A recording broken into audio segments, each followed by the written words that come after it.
spirals. You see this math everywhere.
Welcome back to the Gnostic Informant, and you are about to attain true gnosis.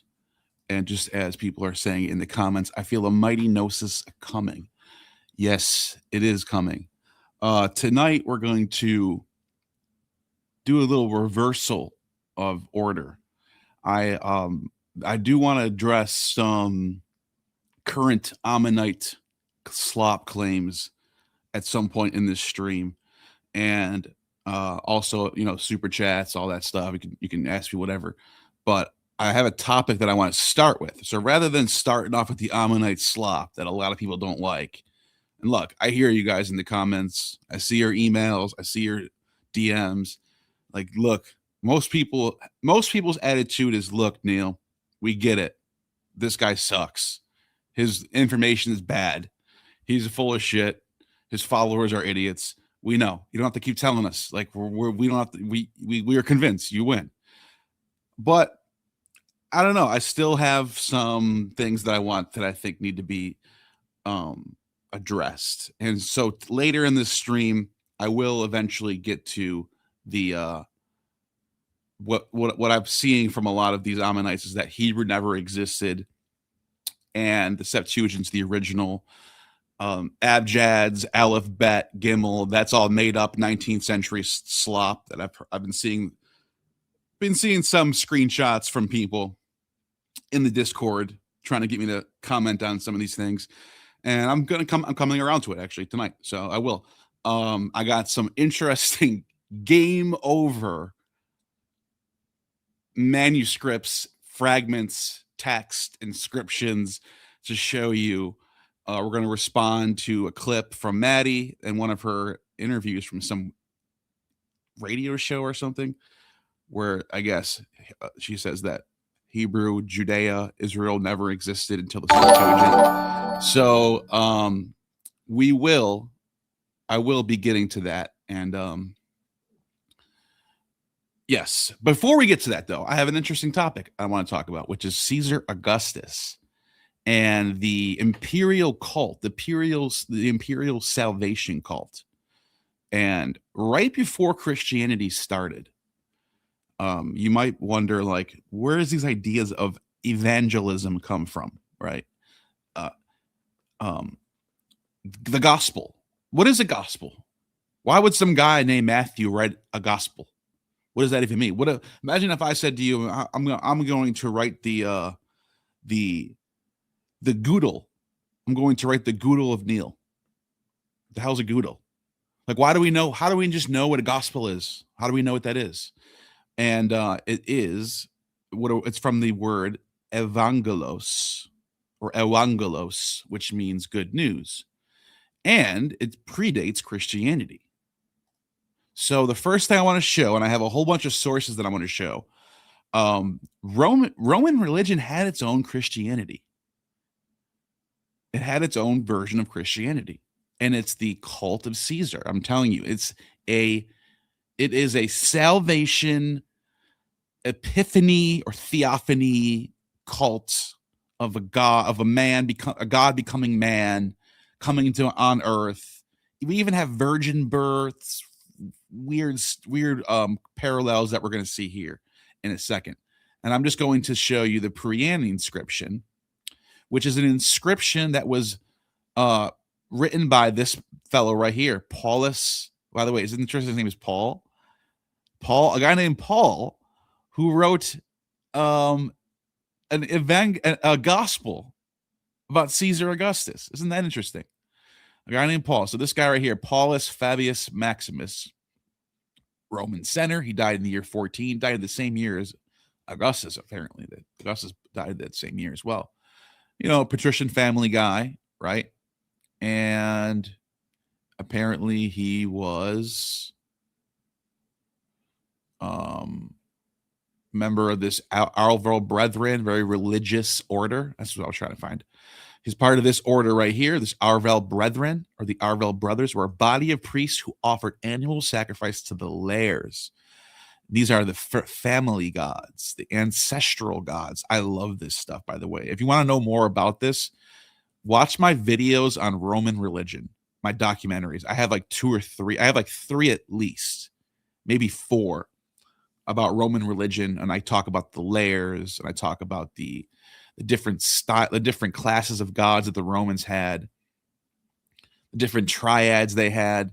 They had the patrician triad, the higher aristocratic triad, which was Jupiter, Juno, and Romulus, and then they had the plebeian triad, which I'll show you right now. Plebeian triad, Aventine triad, and this was a Dionysian cult, where it was basically the Eleusinian mysteries transferred over to Rome, because it's Ceres, which is Demeter, Liber, which is Dionysus, and Libera, which is Persephone. And it was the Aventine triad for the plebs.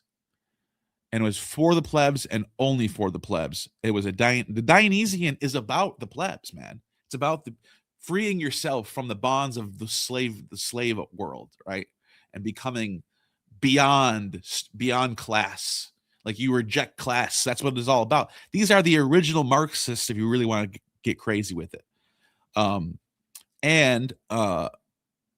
You know, it has like the Apollonian Dionysian dichotomy. The Apollonian was always more of the aristocratic, kingly function type of thing.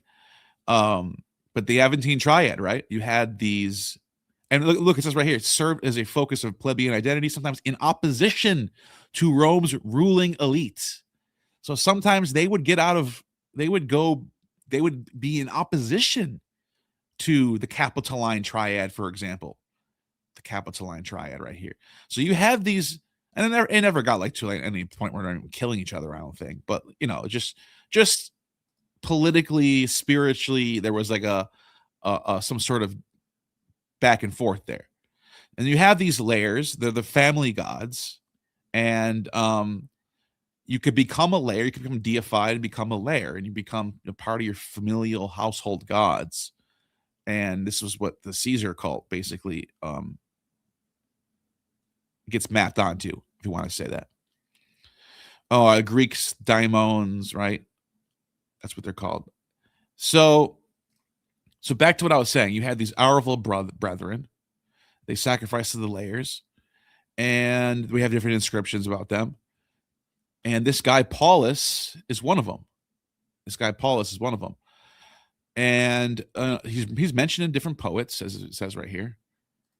And so this is the Priene inscription that records an edict by Paulus Fabius Maximus, proconsul of the Roman province of Asia, and a decree of the conventus of the province accepting the edict from 9 BCE. The document aligned with the provincial calendar of the Roman calendar. Oh, it's aligning their local calendar to the Roman calendar. That's interesting. Honoring Augustus by making the provincial year begin on his birthday. That's interesting. Because I don't know, it's interesting how, because our new year sort of starts right after the birth of Christ. And it's like their new year started right after the birth of Augustus, which would have been at the autumn equinox. That's when Augustus was pretty much right a day or two before that, I think, or right around that, like a day before August 23rd was the day he was born. But what's interesting about his birth, and I'm going to get to this in a second, he wasn't given the sign of the September 23rd sign, which would be a Libra. He wasn't given a Libra. Why? Well, there's a lot of debate on why. I'm not going to answer that question right now. He was given the sign of Capricorn, which means his birth sign is December 23rd to January 22nd. Why? There's a lot of debate on this too. I'm going to get into that as well. We're going to get to that eventually coming up. I'm going to read some sources. So what does this text say? It uses the term gospel, but it's in Greek, so it's evangelion. Evangelion, right here. This is what it says. I'm just going to read it right now.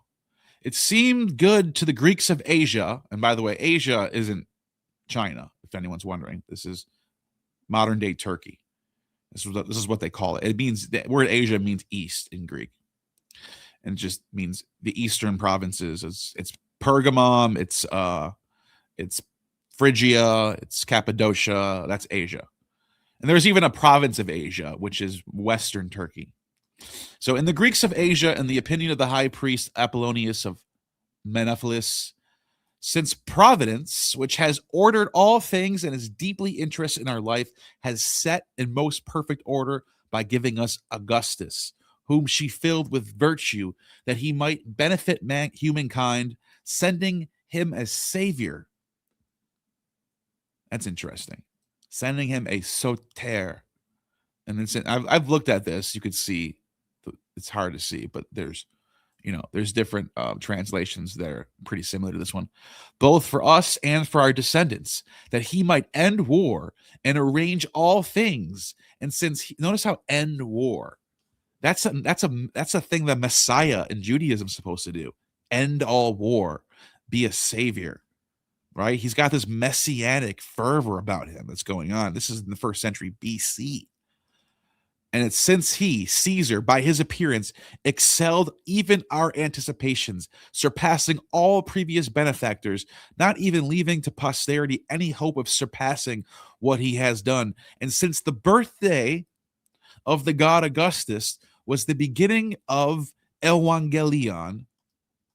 So, by the way, this is just a quick little jab at the Ammonites. Not a drug term, by the way. They actually think this is a drug term. That's what they actually push in their fucking cult.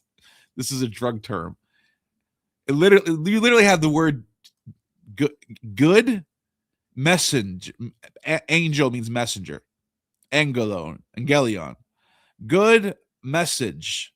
Good message.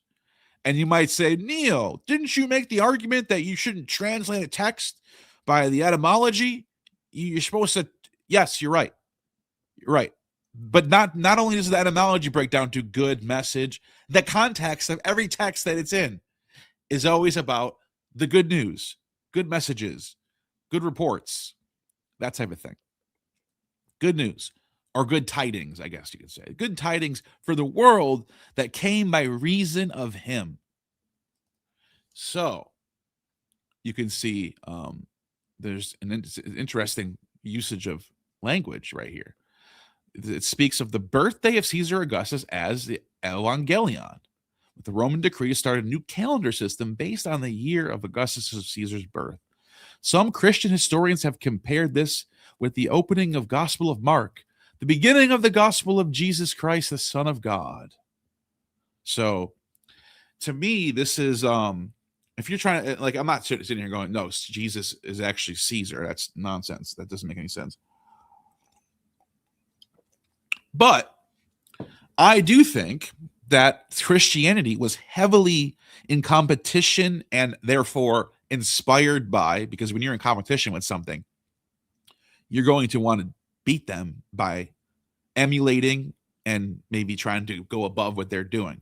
Like Nike and Adidas, They have similar looking style products, but they're trying to beat each other. This is what's happening here. Christianity is trying to compete with the cult of Caesar. So a lot of the things that happen when they're portraying Christ is how they portrayed Caesar decades prior. So, and I'll show you what I'm going to give you even better examples right now in these primary sources. So I'm just taking a look at some of these comments real quick. So we got Judaism is a redacted version of Canaanite paganism. The old gods turned to angels and demons. Interesting. So, Christianity is trying to compete with all the contemporary gods that people followed in Rome and Greece. Absolutely. Absolutely. Good point. So the first source that I got on my list is the, where is it?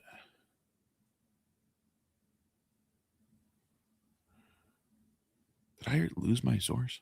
Oh, it's Augustus. Here it is. Res Gestae Divi Augusti. Now, this is written in the words of Caesar. This is like supposedly what he wrote before he died. And I just want to get this out the way because it just kind of highlights where this is preserved by, even Christians preserve this text. So it's very famous, and it's the copy of the Acts of Deified Augustus. At the age of 19, on my own initiative and at my own expense, I raised an army by means of which I restored liberty to the Republic, which had been oppressed by the tyranny of a faction. Talking about Brutus, Antony, okay, for which serviced the Senate. For which serviced the Senate, with complementary resolutions, enrolled me in its order in the constitution of Gaius Pansa and Aulus Herodius, giving me at the same time consular precedence in voting. It also gave me the imperium. So this is talking about the Senate decreed that Octavian should be classified as Caestorius, and this is in Cassius Dio, should be a member of the Senate, should have the consulia ornamenta, and for that reason should give his opinion along with the consuls. He was also given the rank of propraetor with the imperium, the constitutional right to command soldiers. It's basically you're an imperator. That's what that term was. The title of imperator predates the empire. So Mark Antony was an imperator.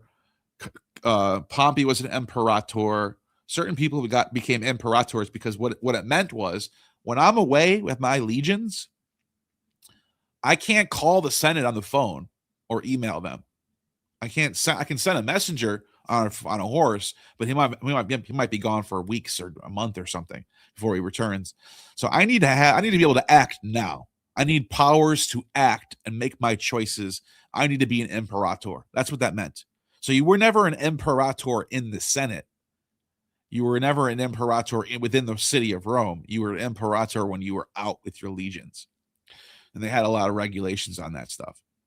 But this is the first time someone became an imperator actually in the Senate, like where they were the emperor of the Roman Empire. So we got a super chat coming up in a second here.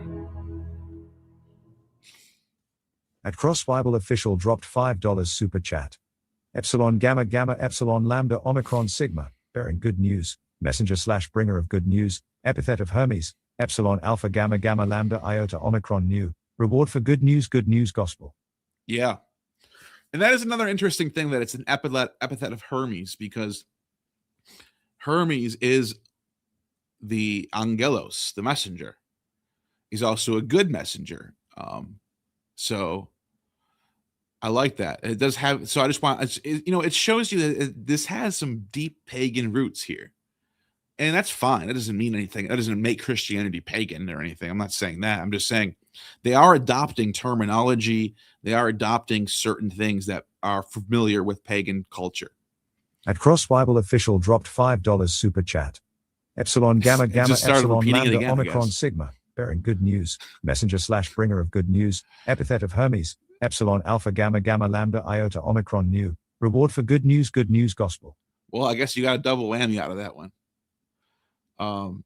I don't know why it does that sometimes. I got to work on my whole machine thing. I got to fix how it's done. But thank you for this super chat, and absolutely right. So he says right here, those who slew my father, I drove into exile, punishing their deed by due process of law. And afterwards, they waged war upon the republic. I twice defeated them in battle. And I think this is very interesting how he has this attitude of avenging the father. And that's something that you see not only with Jesus, by the way, later on. Jesus comes to do the will of the Father. I mean, Caesar Augustus was literally given his name by the will of his father, his adopted father. And so he's doing the will of his father in his lifetime. The will of Caesar was, I want Octavian Thurinus, that's his name. That was his name. He wasn't Octavian Caesar. He wasn't even Augustus Caesar, not even close yet. Octavian Thurinus, I want that boy, who's my nephew, to be Gaius Julius Caesar. I want him to have my exact same name. He takes on he literally becomes Gaius Julius Caesar. It's almost like a resurrection. I never, some people might not think that's a stretch. I don't think it is. I think people might have saw that way, especially the soldiers who fought for Caesar in Gaul for decades. And then they see him die in the Senate and they're all upset. And then they find out that the name Gaius Julius Caesar is still in power. And they're all of them, they all go to they'll flock immediately to Octavian's side in the Civil War. They went, because his name is Gaius Julius. Who are you going to fight for? Gaius Julius Caesar or Antony? Gaius Julius, the answer is obviously Gaius Julius Caesar. So that was a really strategic thing that he did there, was to adopt him in his will. Therefore, if I do die, all of my plans will go on, will move forward, and it'll be like I'm operating from the grave, which is what happened. And everyone that killed Caesar ended up dead within 3 years. I think about 3 years, maybe not even, maybe a year or two. All of them: Cassius, Brutus, Cicero. Antony didn't have anything to do with his death, but Antony ended up turning on him anyway. So he ended up, and that's a few decades later. But anyways, wars, both civil and foreign, I undertook throughout the world, sea and land, and when victorious, I spared all the citizens who used the pardon. The foreign nations which could with safety be pardoned, I preferred to save rather than destroy. The number of Roman citizens who bound themselves to me by military oath was about 500,000. Of these, I settled in colonies or sent back to their own towns. After their term of service, something more than 300,000, and to all I assigned lands and gave money as a reward for military service, which this is true, by the way. He reshaped the entire landscape of the Mediterranean world by giving farmland to all these retired soldiers over in Greece or, Asia Minor or wherever, North Africa.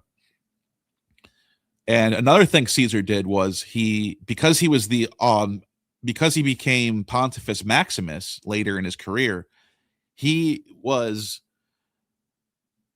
giving land and a pension to the Vestal Virgins upon their finishing their duties. So I think there was the Vestal Virgins in his time they had I can look this up. I know it's on the Wikipedia page for Vestal Virgins, and I know it's correct too, because I was talking to someone about this who actually knows this. Because there's different. This is interesting. You like this? They have different terms that they don't become priestesses for life. They retire and they get a pension and land and a house to live in. And they became highly sought after by wealthy patrician landowners who wanted to marry into their pension, because there was a lot of benefits to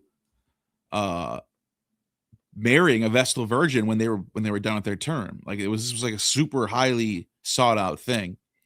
It says right here, Caesar adopted his heir Augustus, promoted the Vestals' moral reputation and presence to public functions, restored several of their customary privileges that had fallen into abeyance. They were held in awe and attributed certain mysterious and supernatural powers and abilities. Pliny the Elder tacitly accepted these powers as fact. At the present day, it is general belief that our Vestal virgins have the power, by uttering a certain prayer, to arrest the flight of runaway slaves and rivet them on the spot, provided they have not gone beyond the precincts of the city. If then these opinions be once received as truth, and if be admitted that the gods do listen to certain prayers or are influenced by set forms of words, we are bound to conclude in the affirmative upon the whole question. Now, that's a fascinating passage because of who Pliny is. He's like a very high-level skeptic writer. He's he's very scientific. So for him to say this is so bizarre to me. I almost want to wonder if it's not even real. It's like I can't believe he said that. So look at this. 4th century Symmachus, who sought to maintain traditional Roman religion during the rise of Christianity, wrote, "The laws of our ancestors provided for the Vestal virgins and the ministers of the gods a moderate maintenance and just privileges. This gift was preserved inviolate till the time of the degenerate money changers, who diverted the maintenance of sacred chastity into a fund for the payment of base boarders. A public famine ensued on this act, and a bad harvest disappointed the hopes of all the provinces. It was sacrilege, it was rendered the year barren, for it was necessary that all should lose that which they had denied to religion." That's interesting. And then they got rid of the College of Vestal Virgins in the 380s upon the Theodosius decree. Now, there's a lot of people, a lot of scholars too, who think that this office of Vestal Virgins was maybe not transferred over to the idea of nuns, but that the idea of the Vestal Virgins, of like people who are chastising for God, this idea was adopted by the Vestal Virgins. I think that's true. Terms of service. This is what I was looking for. This is why I came here. So they were committed to the priesthood before puberty, from 6 to 10 years old. They sworn to celibacy for a period of 30 years. A 30-year commitment was divided into a 3-decade-long periods during which the Vestals were students for 10 years, servants for 10 more years, and then teachers for the last 10 years. Vestals typically retired with a state pension in their late 30s to early 40s, and thereafter were free to marry. The Pontifex Maximus, which is Augustus, acting as the father of the bride, might arrange a marriage with a suitable Roman nobleman on behalf of the retired Vestal. But no literary accounts of such marriages survive. Yeah, that's interesting. But think about that. Think about that. Caesar Augustus himself is attending your wedding to give over his daughter, who is a virgin, a 33-year-old virgin or something, 36-year-old virgin. And he brings her to your wedding. And there's a sacred marriage between you and a Vestal virgin, because you, the person he chose to marry, was probably some wealthy fucking king or something, some super rich, important Egyptian king or Syrian king or something. And that's kind of how he unified the empire, by these sacred marriages. It was very strategic. It worked. And I don't know, like, I just think that was a good way to sew together all the empire into a Roman, you know what I mean? That's just what he did. So that's that. He says, "Twice I triumphed with ovation, thrice celebrated curl triumphs, and was saluted as imperator 21 times. Although the Senate decreed me additional triumphs, I set them aside. When I had performed the vows which I had undertaken in each year, or I deposited upon the capital the laurels which adorned my fasces." That's the symbol of the bundle of sticks. Oh, by the way, the word fascus is the root for two words that we have in our modern English. You're going to like this. The word fascist and the word faggot. Yes. F-A-G-G-O-T, you know, a derogatory slur used for gay people. And the word fascist, which is far right-wing Nazi, right? Those two words both come from this word right here, fascist. The word faggot comes from bundle of sticks. I don't know why that word became the same word as gay. I'm not really sure how that ended up, but it did. And the word bundle of sticks comes from fascist, which is, I'll show you right now. It's this symbol right here.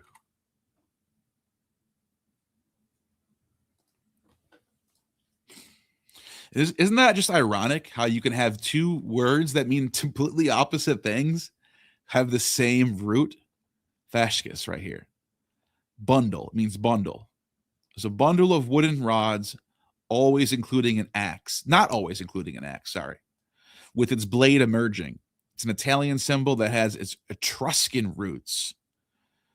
And what does it mean? Why is there a bundle of sticks there? It means it's a symbol of unity. It means one of us by ourselves is a stick that'll get snapped in half easily.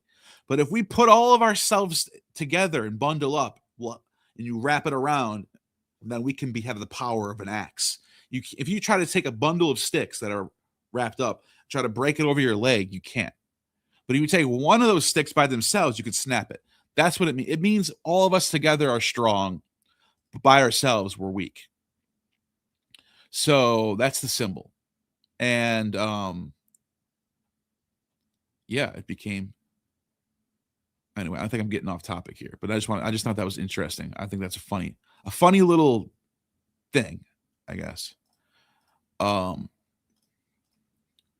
He said, I adore my fascus for successful operations on land and sea conducted either by myself or by my lieutenants under auspices. The Senate on 55 occasions decreed that thanks should be rendered to the immortal gods. And there's a lot in here, actually. I'm just going to skip ahead a little bit because I really want to get to the other sources that are even more interesting than this.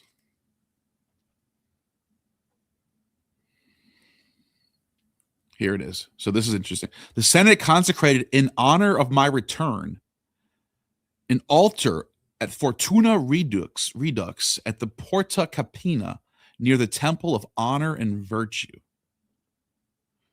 on which it ordered the pontiffs and Vestal virgins to perform a yearly sacrifice on the anniversary of the day on which I returned to the city from Syria, in the consulship of Lucius Lucretius and Marcus Vinicius, and named the day after my cognomen, the Augustalia.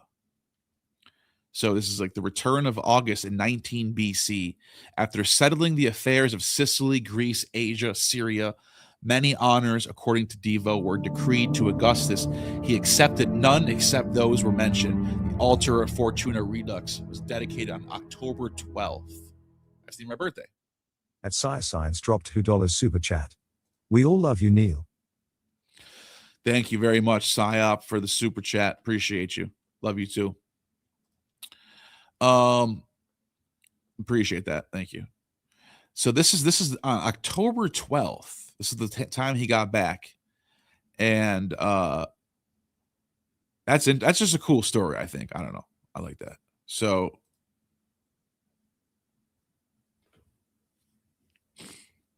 Janus Corinius, which our ancestors ordered to be closed whenever there was peace. Now, what does he mean by that? The Temple of Janus was to be closed every time there wasn't war going on.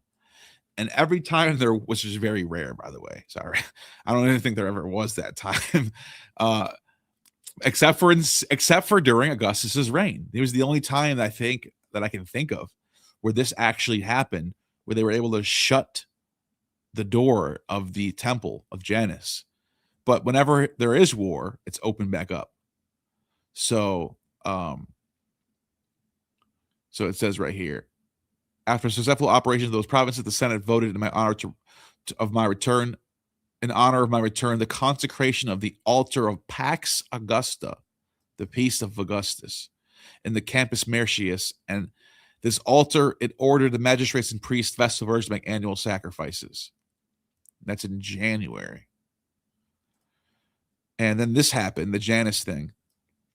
Throughout the whole domain of the Roman people in land and sea, which before my birth is recorded to have been closed, but twice in all since the foundation of the city. Damn. That's 700 years. That's 700 BC, 750 BC. And they only closed it twice. The Senate ordered to be closed thrice while I was princeps. So he's bragging here. He's bragging. He's saying, I'm the shit, dude. It's like rap lyrics over here. The Senate decreed from that day, which they were introduced to the forum, that they should take part in the councils of state. Let's see. What else is he saying here? Man, this is pretty long.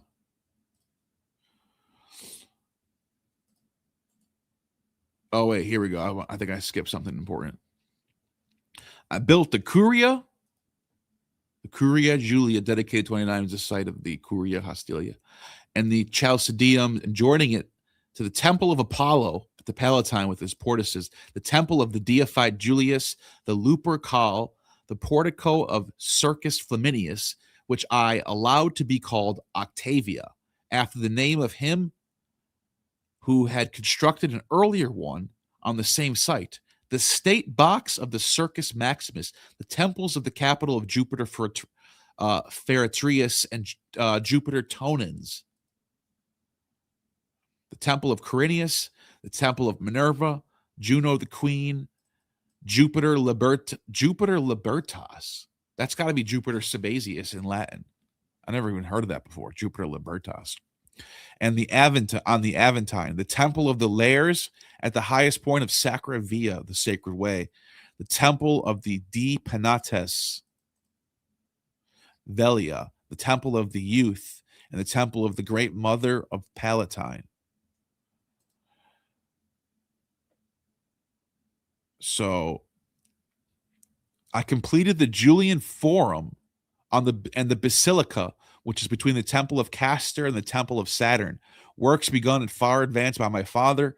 And when the same basilica was destroyed by fire, I began its reconstruction on an enlarged site to be inscribed with the names of my sons. So this guy was just doing all types of shit in Rome. He was super successful in every way. Like, this is like every king, every emperor after is compared to him. He becomes the standard. You know what I mean? He has like 40 plus years of being in power. He's not being conquered at any time, barely losing wars, building things, just setting up programs so that farmers can have bailouts. He was doing his thing, man. He really was. This is super long, by the way. Okay, I think you get the point. He brags a lot in here. And I just wanted to see how long this actually was. I didn't know how long this was.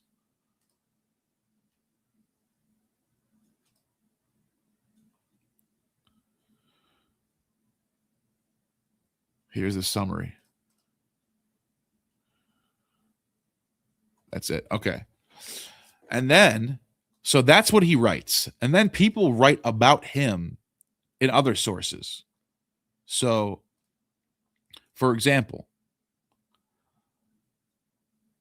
Virgil, this is while he's alive, actually. Virgil writes this. Virgil writes the famous fourth Eclogue. And it's about Augustus. He said, and listen to this. It's got some virgin birth stuff going on here. Just follow what I'm saying. Sicilian muses, let us sing a somewhat loftier strain. Not everyone do orchards, and the lowly tamarisk delight. If our song is of the woodland, let the woods be worthy of a counsel. Now is come the last of the Kumayan song. The great line of centuries began anew. The virgin returns. The virgin returns. The reign of Saturn returns. Now a new generation descends from heaven on high. Only do you, pure Lucina, smile on the birth of the child, under whom the iron brood shall at last seize, and a golden race spring up throughout the world. Your own Apollo is now king. And by the way, there was this idea that he was Apollo in the flesh. He became the epiphany or the theophany, the appearance of Apollo, and that people thought Mark Antony was Dionysus, and they were at war with each other. The Apollonian-Dionysian War began at Rome. There's a lot to say about that. I can do a whole video on that by itself. But then it says right here, it says,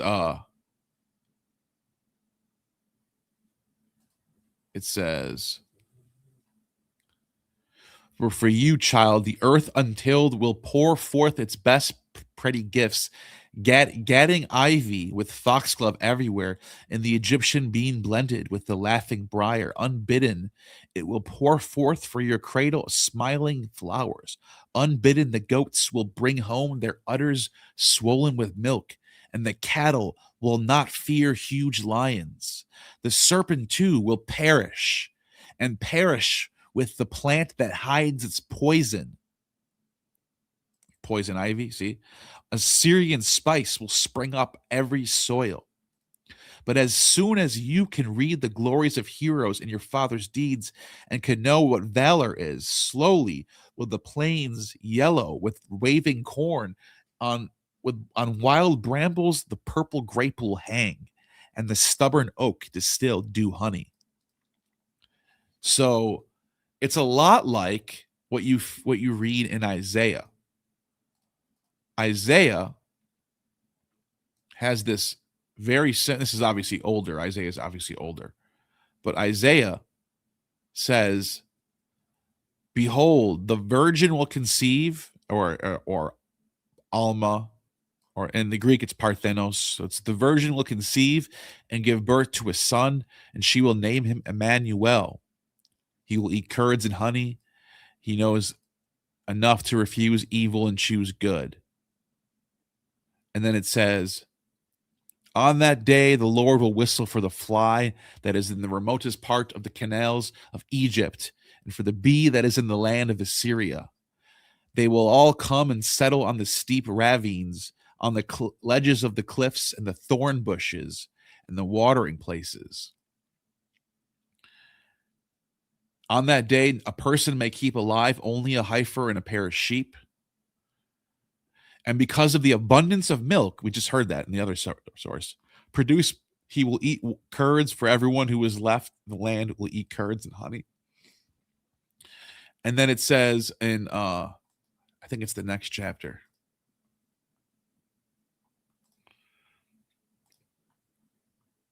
Or wait, is it Isaiah 11 actually? A shoot will stem forth from Jesse. Here it is right here. And the wolf will dwell with the lamb, and the leopard will lie down with the young goat, and the calf and the young lion and the fattened steer will be together, and the little boy will lead them, or the child will lead them. Paideon will lead them. So this is the divine child motif. The cow will bear, and the bear will graze together. Their young will lie down together. This is exactly what we just read in Virgil. And some people actually think Virgil might have been inspired by Isaiah. I don't know how popular the book of Isaiah was in Latin, in the Latin-speaking world at that time, possibly. Or there might be a common source in between them, maybe. But either way, they're both coming up with these ideas of a messianic figure at the end of times who will save the world. So that's what Virgil writes. Then you have Horace. Horace is even more, I think, explicit with what he says. He says, descendant of the kindly gods, best guardians of Romulus's folk, you have already been away too long. You promised an early return to the august assembly of the fathers, so return.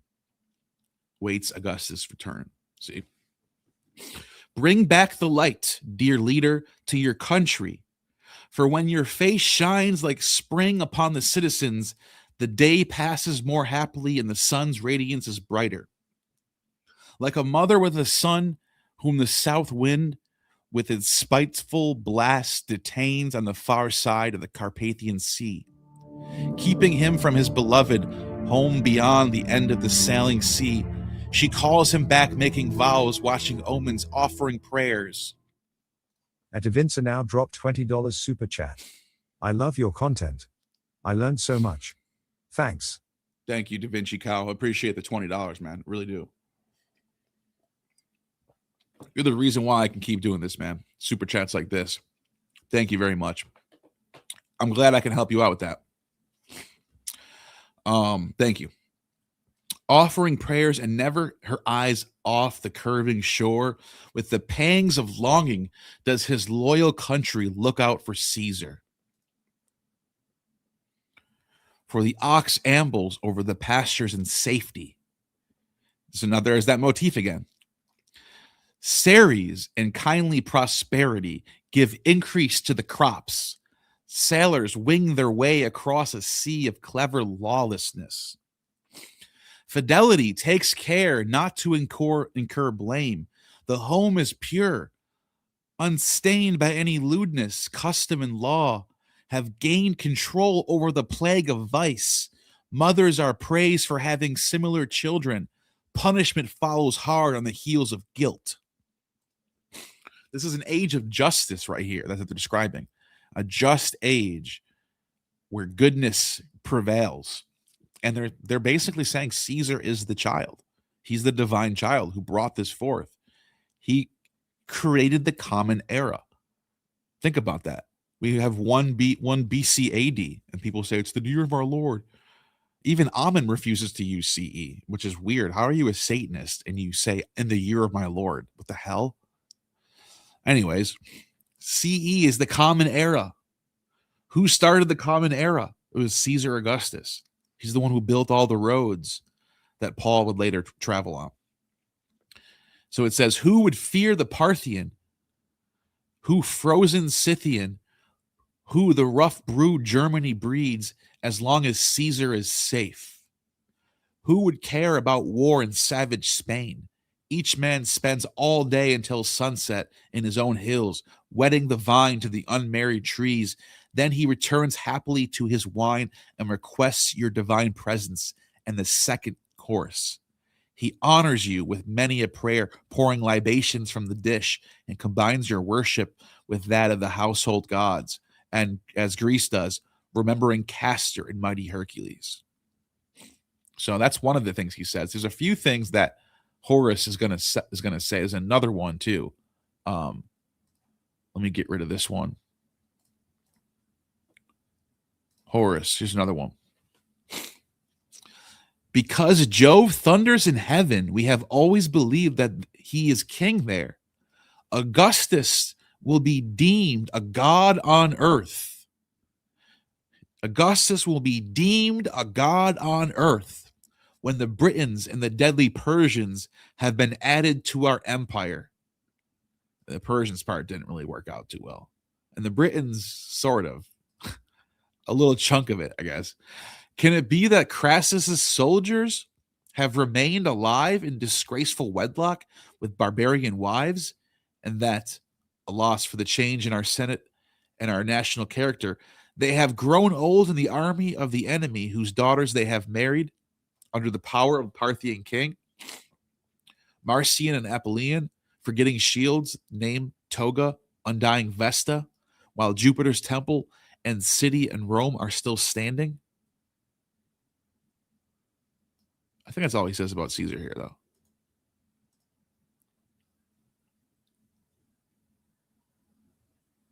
Yeah, that's all he says about Caesar. Okay, so he basically says Caesar is a god in this and that passage. And there's one more horse that I want to show you. One more horse that I want to show you. Where is it? Right here. You, winged son of kindly Maya, which is that's Mercury, right? But who is Mercury in the flesh? If you take on the shape of a young man on earth and are willing to be called Caesar's avenger, that's Caesar Augustus, who's Octavian. So Mercury in the flesh becomes a god, or becomes a man, I should say, just like Jesus comes down and becomes a man. This idea of a theophany is present here. At Alan0465 dropped $5 super chat. Do you see any literature on Emperor as psychopomp? The early Vatican art shows Jesus as one, and the early Harrowing of Hell Creed shows this too. That is a good question. That is a really good question. Is there an idea of Caesar or Augustus or any of the emperors actually guiding souls to and fro? I'm just trying to think. I never even thought about that. Huh. I don't know if it's the psychopomp role why he's being called Mercury here. I think the reason why he's being calling Mercury here is because he set up a world of exchanges of goods. Because Mercury, don't forget, Mercury is also the god of wealth and money. Mercury holds the bag. Mercury, god. Let me see if I can show you. And the system that was set up by, here it is. I can show you right now. The system that was the world that was created by Augustus, I'm just saying, like, attributed to him. Like, obviously there's more than just him, but they thought like this was the world that was created by Augustus, and he was he's holding the money right there. He's holding the bag of money. So right there too. And he's the god of exchanging goods. Like, he's the mediator. That's what that is. He's the mediator. And so people thought of Augustus as the mediator between all these new worlds that were all connected through being part of the Roman Empire. So, Syria, Egypt, Judea, Spain, North Africa, all that. And they're all sort of bound together by this new Roman Empire. And so he's sort of, and you have the idea of the swift foot. And by the way, Philo, I think I'm going to go to Philo next because of this, to show you Philo really digs in on this idea of him being Hermes, of Augustus being Hermes, because of this reason that I'm saying. But that is a really good question, though. Is he ever described as a psychopomp? There could be. I just can't think of any on the top of my head right this second. We might even run into one as I'm going through these sources, for all we know. But anyways, he says right here, willing to be called Caesar's avenger, may it be before you return to heaven. I mean, there's this idea right there. Is returning to heaven. That's sort of, in a way, psychopompic. May you dwell happily in with Romulus's folk for many a year, and may no breeze come too soon and carry you aloft, alienated by our sins. Here, rather may you enjoy glorious triumphs. Here may you be glad to be called father and first citizen. Princeps is what that is. And refuse to allow the Medes to ride unpunished while you are leader, Caesar. So, yeah, there is this idea that he was the theophany, the revealing of a god. He was the epiphany of Hermes or Mercury in this particular passage. But you'll see he gets equated with quite a few gods. Apollo is the main one, though. Apollo is like when the Civil War was going on, according to Plutarch, the faction that was supporting Augustus was the Apollo faction. And in fact, after the Civil War was over, Gaius Sosius, who I'll show you right now who that is, Gaius Sosius, he ended up building a temple to Apollo to sort of praise, to sort of like kiss up to the emperor. And they were shutting down temples of Dionysus because of Mark Antony. So there was like this huge campaign of like the Dionysian cults were favoring Antony. And see, this guy was a supporter of Mark Antony. But after the war was over, Augustus, or at the time Octavian, forgave him and just said, "Don't worry about it. The war is over. You're fine." And so he ends up building that temple of Apollo. And so it says like guys, and by the way, this guy sacked Jerusalem too. This guy right here, I don't know why he's not a household name. He should be super famous. He did a lot of shit in his lifetime. He is the reason why the Maccabees ended. He ends the Hasmonean dynasty. So I'll show. It's probably in here somewhere. I'm sure it is. It says,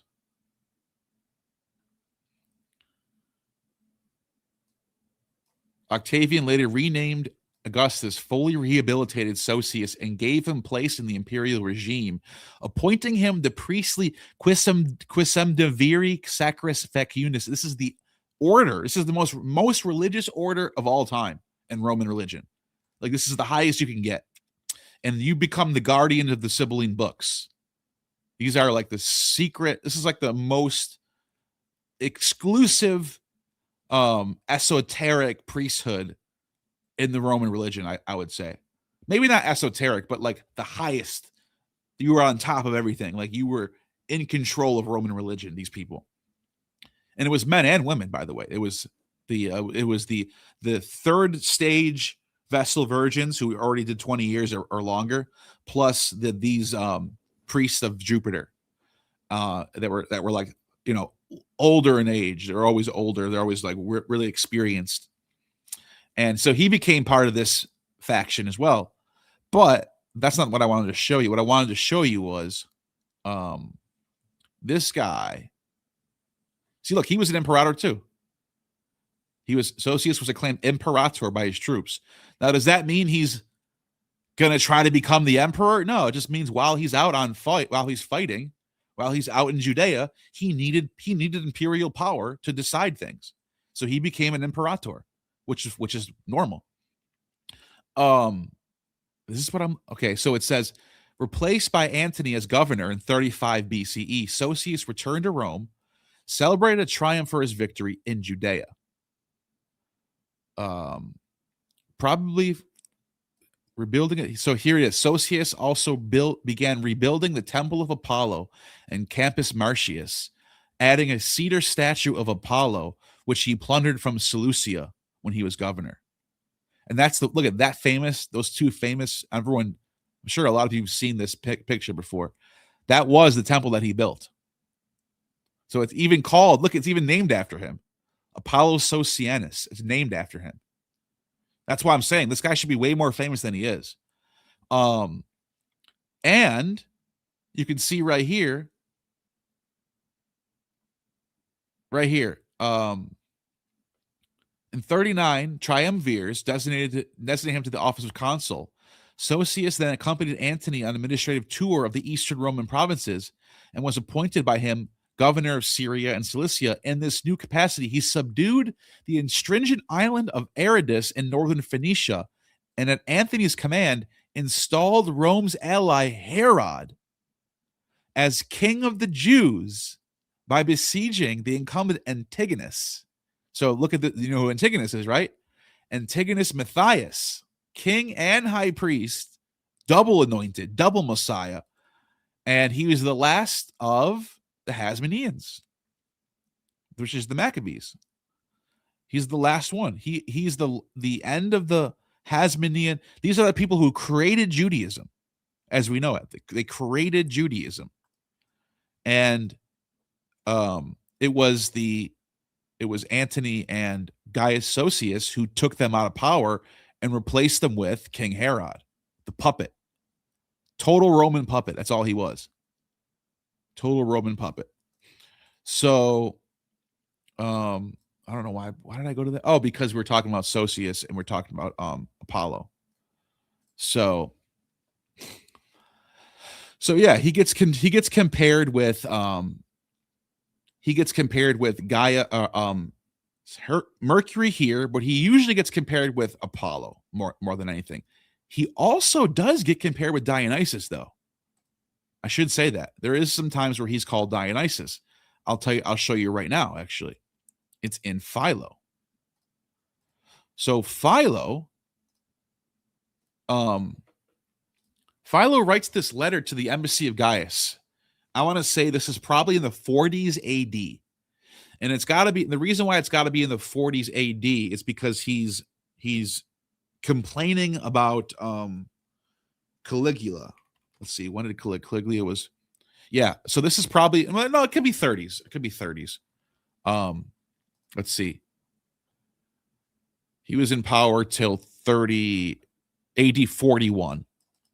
So this is probably in the 30s AD. Okay, so this is 30s AD. And he says this. Again, consider him who in all virtues transcended human nature. Transcended human nature. This is a Jew, a devout Jew writing this. So just remember that. This isn't a pagan that's writing this. This is a devout monotheist. And he's a very strict monotheist and all throughout his writings. He's not, but this is crazy what he says here.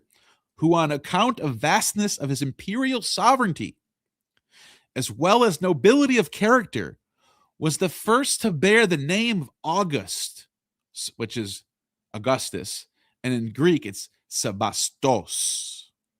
That's where we get the word Sebastian from. Sebastos, or venerable, a title received not through lineal succession as a portion of its heritage, but because he himself became the source of the veneration, which was received also by those who followed him, who, from the moment that he had charge of the common weal, took in hand the troubled and chaotic condition of affairs. Which is true. It is true. Rome was in a rough spot when he came to power. It was a civil war and there was a lot of shit going on. For islands were engaged with continents in fierce rivalry for primacy, and continents with islands, all having for their leaders and champions those of the Romans in great positions who stood foremost in repute. And again, the great regions which divide the habitable world, Europe and Asia, were contending with each other for sovereign power, with the nations of both brought up from the utmost parts of earth, waging grievous war over sea and land, battling on either element, so that the whole human race, exhausted by mutual slaughter, was on the verge of utter destruction, had it not been for one man and leader, Augustus, whom men fitly call the averter of evil. The averter of evil. Right here. Kalein elexikanon. Lexikanon. Averter of evil. This is Caesar. This is where it shit starts to get crazy.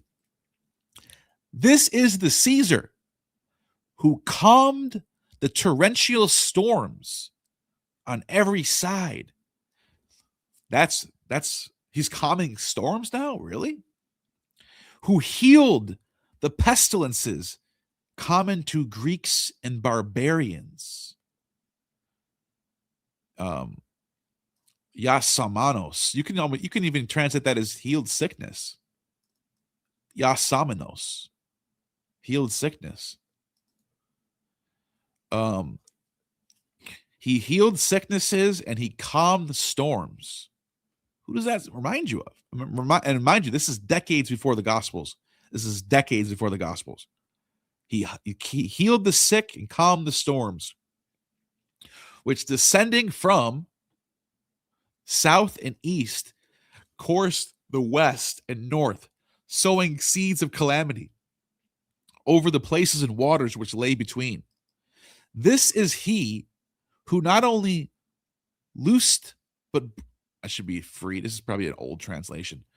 Who freed, but broke the chains which had shackled and pressed so hard on the habitable world. This is he who exterminated wars, both of the open kind and the covert, which are brought about by the raids of brigands. I'm just checking something real quick. Lay stays right there. There's your favorite word, Ammonites. He defeated the lay stays, lay stone and genitive. This is he who cleared the sea of pirate ships and filled it with merchant vessels. This is he who reclaimed every state to liberty, who led disorder into order and brought gentle manners and harmony to all unsociable and brutish nations, who enlarged Hellas by many new Hellas, and Hellenized the outside world in its most important regions, the guardian of peace, who dispensed their dues to each all, who did not hoard his favors, but gave them to common property, who kept nothing good and hidden and excellent hidden throughout his life. This great benefactor they ignored during the 43 years which he was sovereign of Egypt, and set up nothing in our meeting houses in his honor, neither image, nor bust, nor painting. And yet, let's listen to that. It sounds like there was like a rejection of him. Wow, he was here. He was so great. People rejected him. It has this like feel of like I don't know. It has this messianic feel about it. This is a Jew writing this too. And yet, if it was right to decree new and exceptional honors to anyone, he was the proper person to receive them.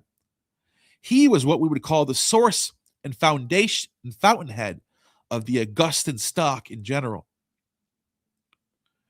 He was also the first and the greatest and the common benefactor, in that he displaced the rule of many and committed the ship of commonwealth to be steered by a single pilot, that is himself, a marvelous master of science of government. For there is justice in the saying, it is not well that many lords should rule, since multiplicity of suffrages produces multiform evils. That's interesting.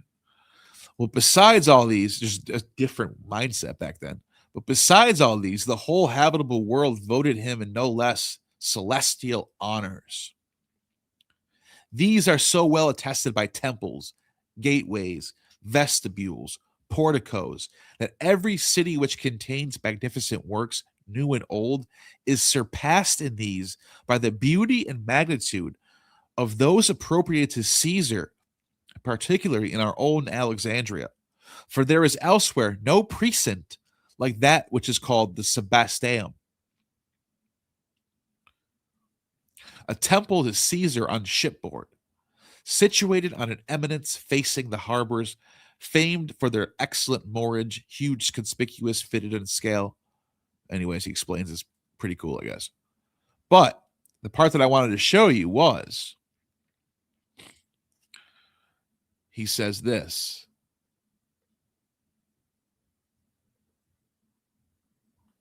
He goes on and on. Holy shit. He goes on and on, basically blowing this dude.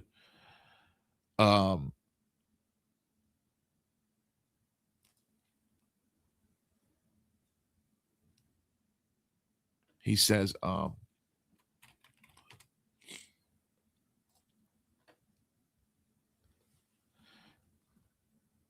right here. And at once at his side, singing paeans to him, stood drilled choirs of those who were calling him Bacchus or Evius or Laius, and honoring him with hymns when he was assuming the garb of Dionysus.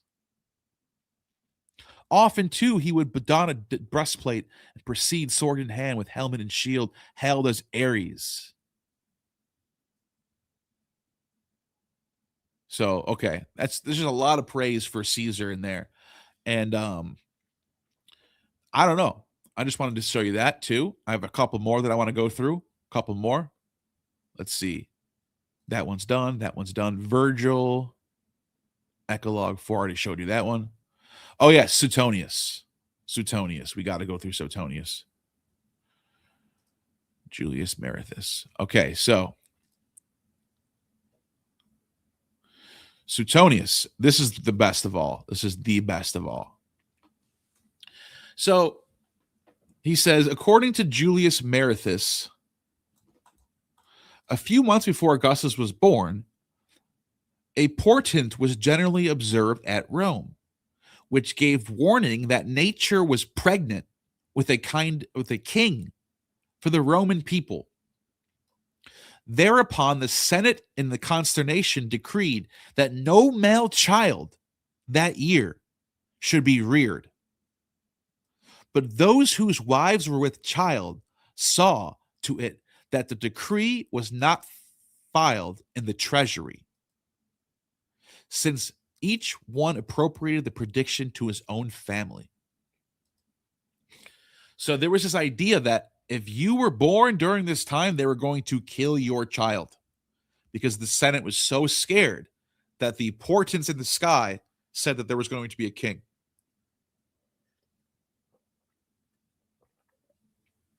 So they had to take his child and hide it.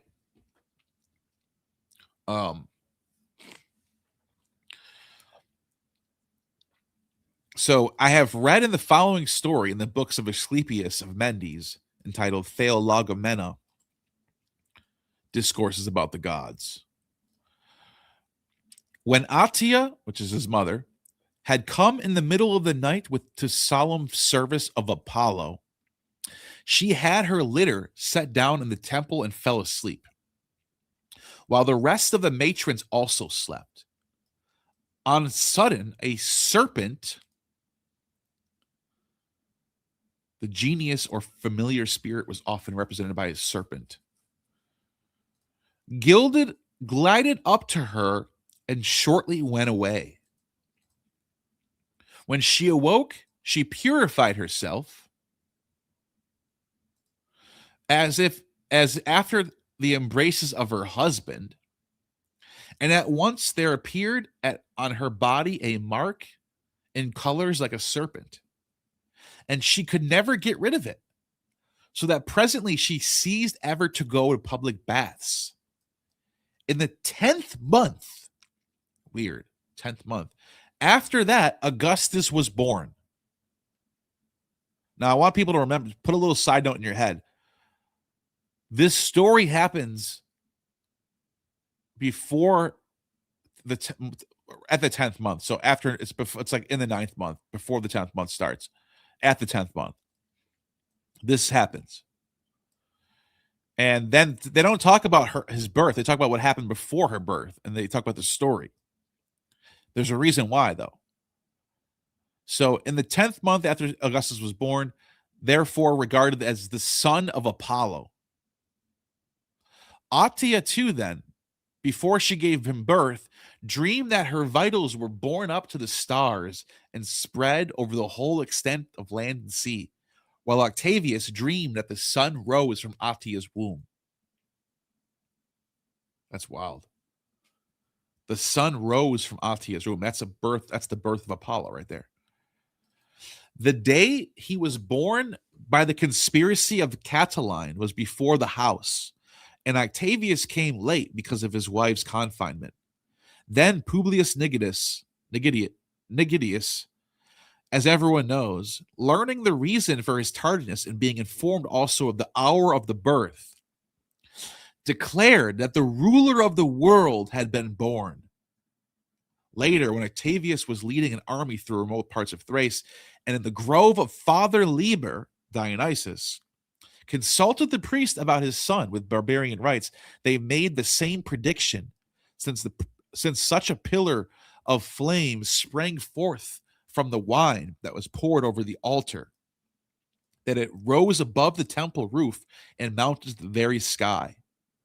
And such an omen had befallen none other before than Alexander the Great, when he offered sacrifice at the same altar.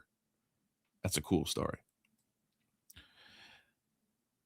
Moreover, the next night he dreamed that his son appeared to him in a guise more majestic than that of mortal man, with the thunderbolt and scepter and insignia of Jupiter Optimus Maximus. That's the highest god in Roman religion.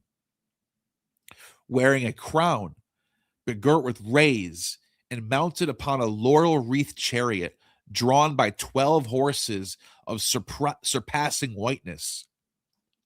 When Augustus was still an infant, as he is recorded by the hand of Gaius Drusus, he was placed by his nurse at the evening in his cradle on the ground floor, and the next morning had disappeared. But after a long search, he was found lying on a lofty tower with his face toward the rising sun. So there's a lot of weird stories in here about his birth. Not going to read all of them now, but I do want to get to this one where he talks about his hold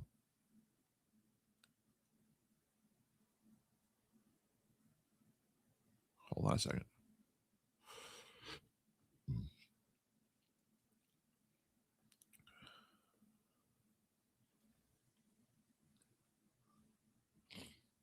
Here, right here. While in retirement at Apollonia, Augustus mounted with Agrippa, his best friend, by the way, and they were born the same year, they're the same age, to the studio of the astrologer Theognis. Agrippa was the first to try his fortune. So there's this astrologer there, and he's telling fortunes, and he's doing readings, when a great and almost incredible career was predicted for him. Augustus persisted in concealing the time of his birth and refusing to disclose it through diffidence and fear that he might be found to be less imminent.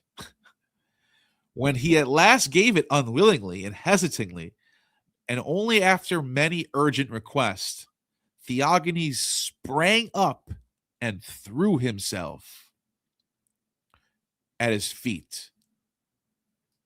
And I'm not a big Latin guy, but I do know that I was looking at different translations of this, and one of the words right here, adoratianus, it could mean worship or to adore somebody.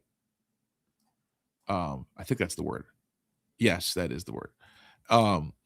So there is a different translation where it says he immediately fell down prostrate and worshipped him. That's what it says. So you can take that however you want to take that. This is just two different translations. And he fell down prostrate and he worshipped him, or he adored him. From that time on, Augustus had such faith in his destiny that he had made his horoscope public and issued a silver coin stamped with the sign of the constellation Capricornus, under which he was born. So, why am I? This is one of the weirdest things that I've ever ran into in my studies, is that he's a Capricorn, but he's born in September 23rd. So why would that be the case? Because Capricorn starts on December 23rd, and that's bizarre to me. So there's some literature written on this. And I got one that I'm going to pull up in a second. So right here,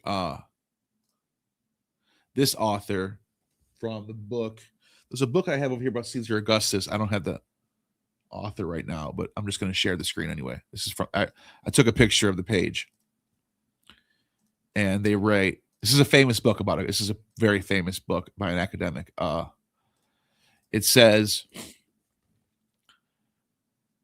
Why Capricorn should be the sign for those born on December 23rd, the sources do not explain. It is reasonable to guess that it pointed to the moment of his conception 9 months before, on December 23rd. Isn't that interesting? On which his mother dreamed that she had been visited by Apollo. That is very interesting, because now we have a winter solstice birth on our hands. You ever think about that? A winter solstice divine child. And then if you cross-reference that with what we read in the Odes of Horus, he says the virgin will return and give birth to a divine child. So you have a virgin birth. I mean, that's a lot of cross-referencing. So I don't like doing that. I like to do one source at a time, and I don't like to throw a bunch of sources in a pot like that. But it's just, it's something. It's interesting because they're all about his birth. So it's not like I'm not taking random shit that have nothing to do with each other. They're all connected in that sense. They're all about his birth. So I don't know. Is that the origin for Jesus' virgin birth? I don't know. I'm not going to push it that far. But there definitely is an interesting parallel, even if it's coincidence. I think it should be mentioned. It should be brought up, I think. That's all. That's all I'm saying. I'm not trying to say this is like the origin for it. But it's very fascinating that was what they wrote. So what else did I have?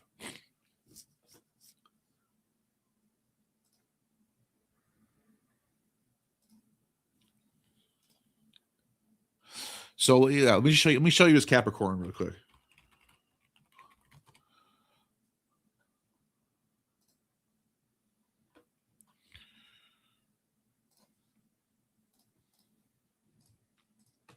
This is what the coins would look like. There are so many different versions of this coin, by the way. It would say Augustus. It has a Capricorn on it. And he's not a Capricorn, technically. But why? Why was he given the Capricorn? Like I said, there's debates on it. I think the leading theory is that this is when he was conceived. But you never find coins where he has a Libra on there for some reason. He doesn't care about Libra. He cares about Capricorn. So I don't know. I think it's interesting. There's also the DV Philly.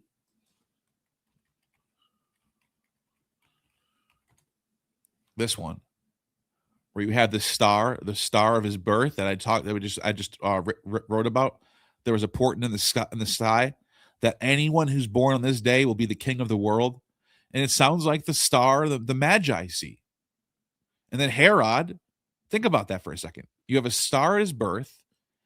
Devius Filius means son of a god. DV Philly, right there. DV Philly, son of a god. And as I just read to you from Suetonius, it says,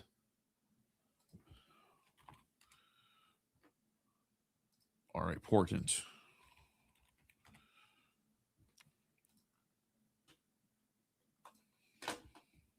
It says, a few months before Augustus was born, a portent was observed at Rome, which gave the warning that nature was pregnant with a king of the Roman people. So I don't know. There's a lot of interesting parallels between Jesus and Augustus as far as like their births, what they're described as, the idea that God became man. I mean, I already showed you like 4 different texts that say that about Augustus, where God became man, God became flesh, Yahweh became flesh, Mercury became flesh, Apollo became flesh. There's so many of these weird God became flesh parallels, theophany parallel. So that's that one. Let's see what else I got. I think I got one more on Augustus. One more. So this is another one from Virgil, and it's towards the end of the Aeneid, the most famous Roman book of all time, by far. It's right up there with how famous Homer's Iliad is. It's the Aeneid. It's one of, I mean, it's literally classified as, it literally gets a they sell it together with Virgil's, or I'm sorry, with Homer's Odyssey and Iliad.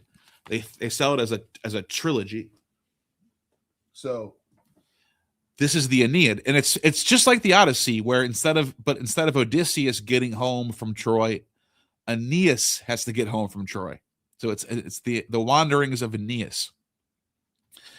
And it says, this is towards the end. This is the last chapter of the book. So this is the end, basically. This is telling the future of what's going to happen from the line of Aeneas. What is going to come forth from Aeneas? What is the prophecy? What is, like, imagine you have King David. What is going to come from King David? Jesus. All right. What is going to come forth from Aeneas? Caesar Augustus. He's the Jesus of Roman religion. Turn hither now to your two-eyed gaze and behold this nation, the Romans that are yours. Here is Caesar and all the seed of Iulus, destined to pass under heaven's spacious sphere. And in this truth is he whom you so often hear promised, you, Augustus Caesar, son of a god, who will again establish a golden age in Latium, amid fields once ruled by Saturn. He will advance his empire beyond the Garamonts and Indians, and a land which lies beyond our stars, beyond the path of year and sun, where sky-bearing Atlas wheels on his shoulders the blazing star-studded sphere.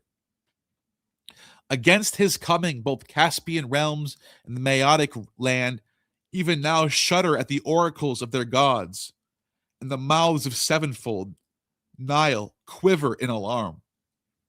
Not even Hercules traversed so much of the earth's extent, though he pierced the stag of brazen foot, quieted the woods of Erymanthus, and made Lerna tremble at his bow.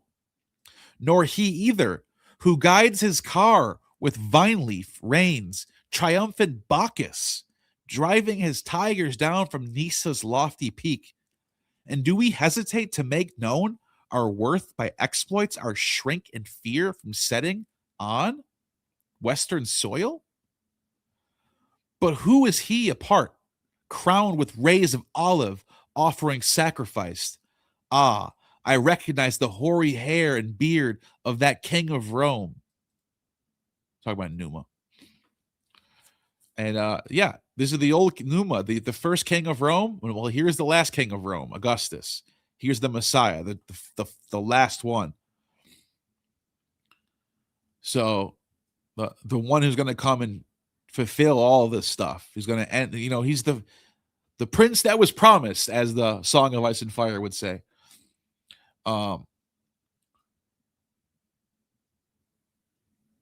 So that's what he says. He says a lot of stuff, too. He goes on and on and on, talks about.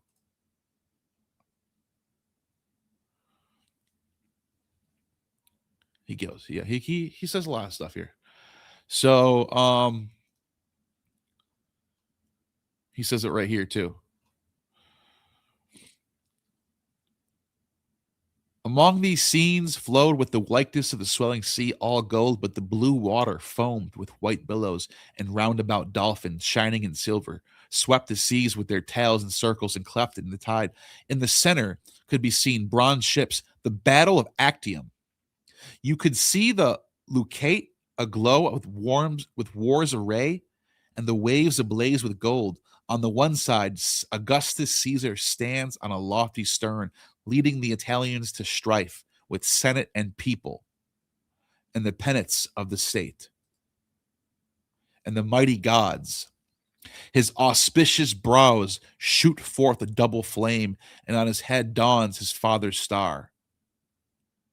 Damn, that's Venus, right? Oh. See Eclogues 947. Elsewhere, favored by winds and gods, high towering Agrippa leads his column. So that's the war that's the war that happens, the Battle of Actium.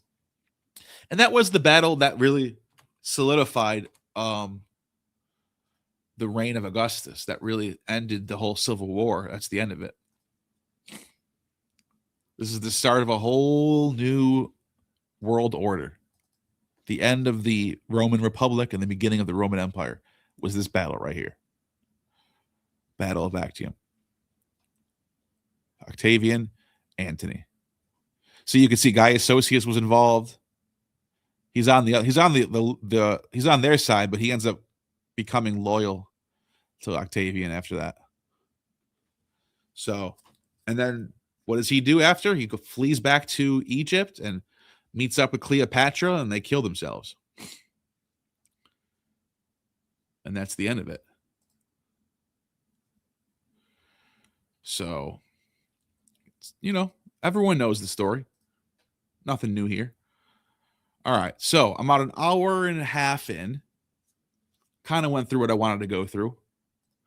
And now what I want to do is let's do some reaction to some bullshit. So I'm gonna play a clip. By the way, anyone want to ask me anything, and you know, you can drop a super chat and change the subject if you want for a couple minutes or whatever. Someone said, thank God that's over. Let's see.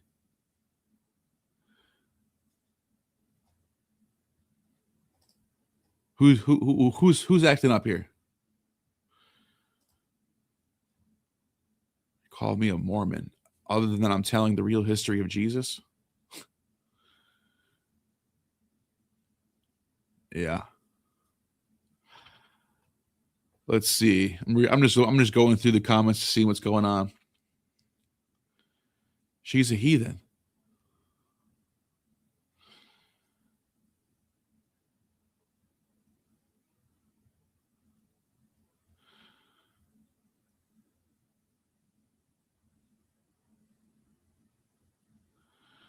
Well, looks like there's some fun going on in the chat. That was an eye refresher. Appreciate you. All right, so let's do some review. Or let's do a review of a clip that was sent to me. This clip was sent to me a while ago. I wanted to respond to it. I haven't got to it yet, but here we are. So you're going to hear this guy who's doing the interview might be the dumbest person I've ever seen in my entire life. I'm not kidding. Dumber than Maddie. Dumber. Like, this is bad. He's like, is it true that the Gospels are written in Aramaic? No one said that before. That's not a thing. Where'd you get that from? Did you find that? Did you read that on Reddit or something? Like, where do these questions even watch? I should just let you see for yourselves. Hold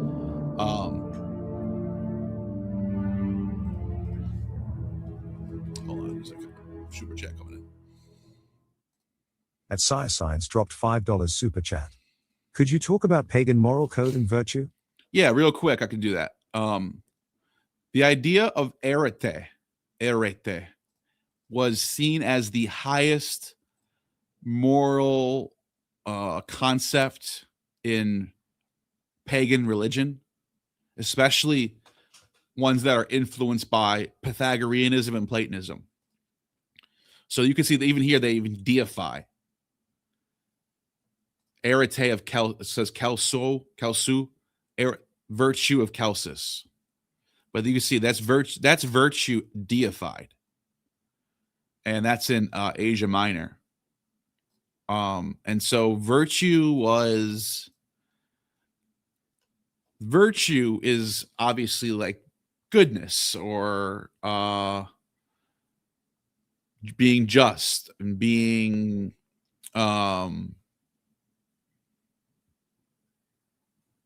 having discernment, being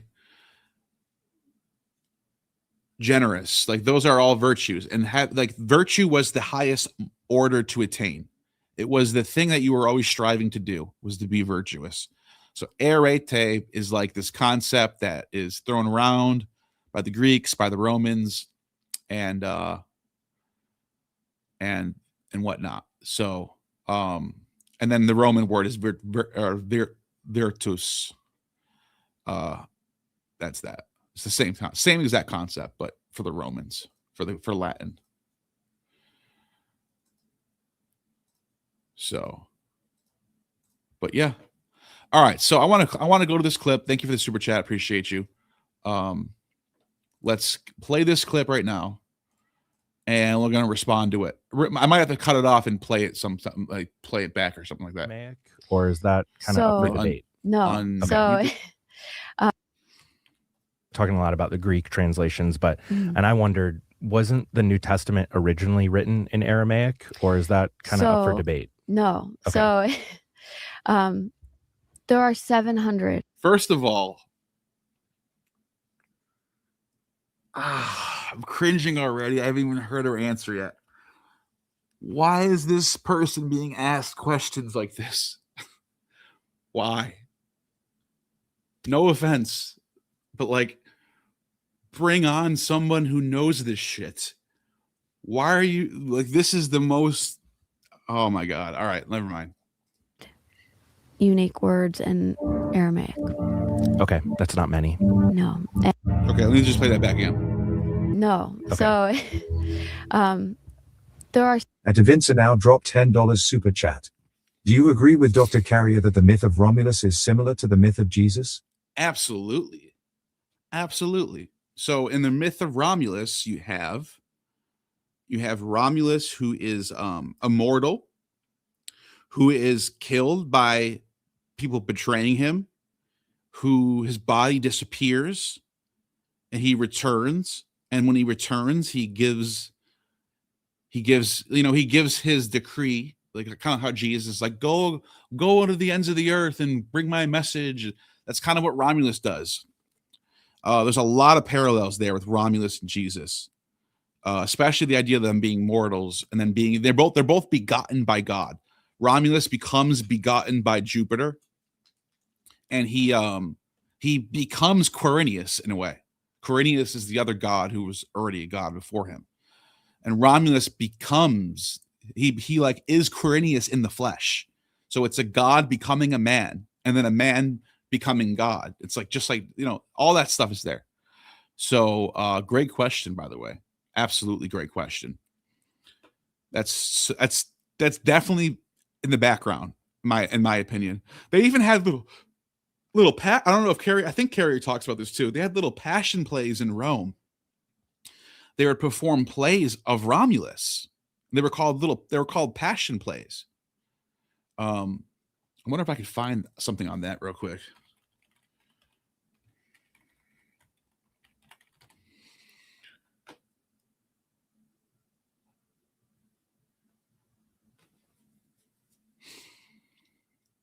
I can't find anything right this second, but maybe I'll have that ready for another stream where they would do these little plays. They would perform plays of the story of Romulus, basically. That's all it really was. But anyways, all right. So let's listen to this answer right here. This is so funny. 700 unique words in Aramaic. Okay, that's not many. No. And in ancient Hebrew, there's 6,000 to 7,000. So we're already repeating slop that you heard from Amon Hillman. Now it's not that he's wrong about the vocabulary that we have.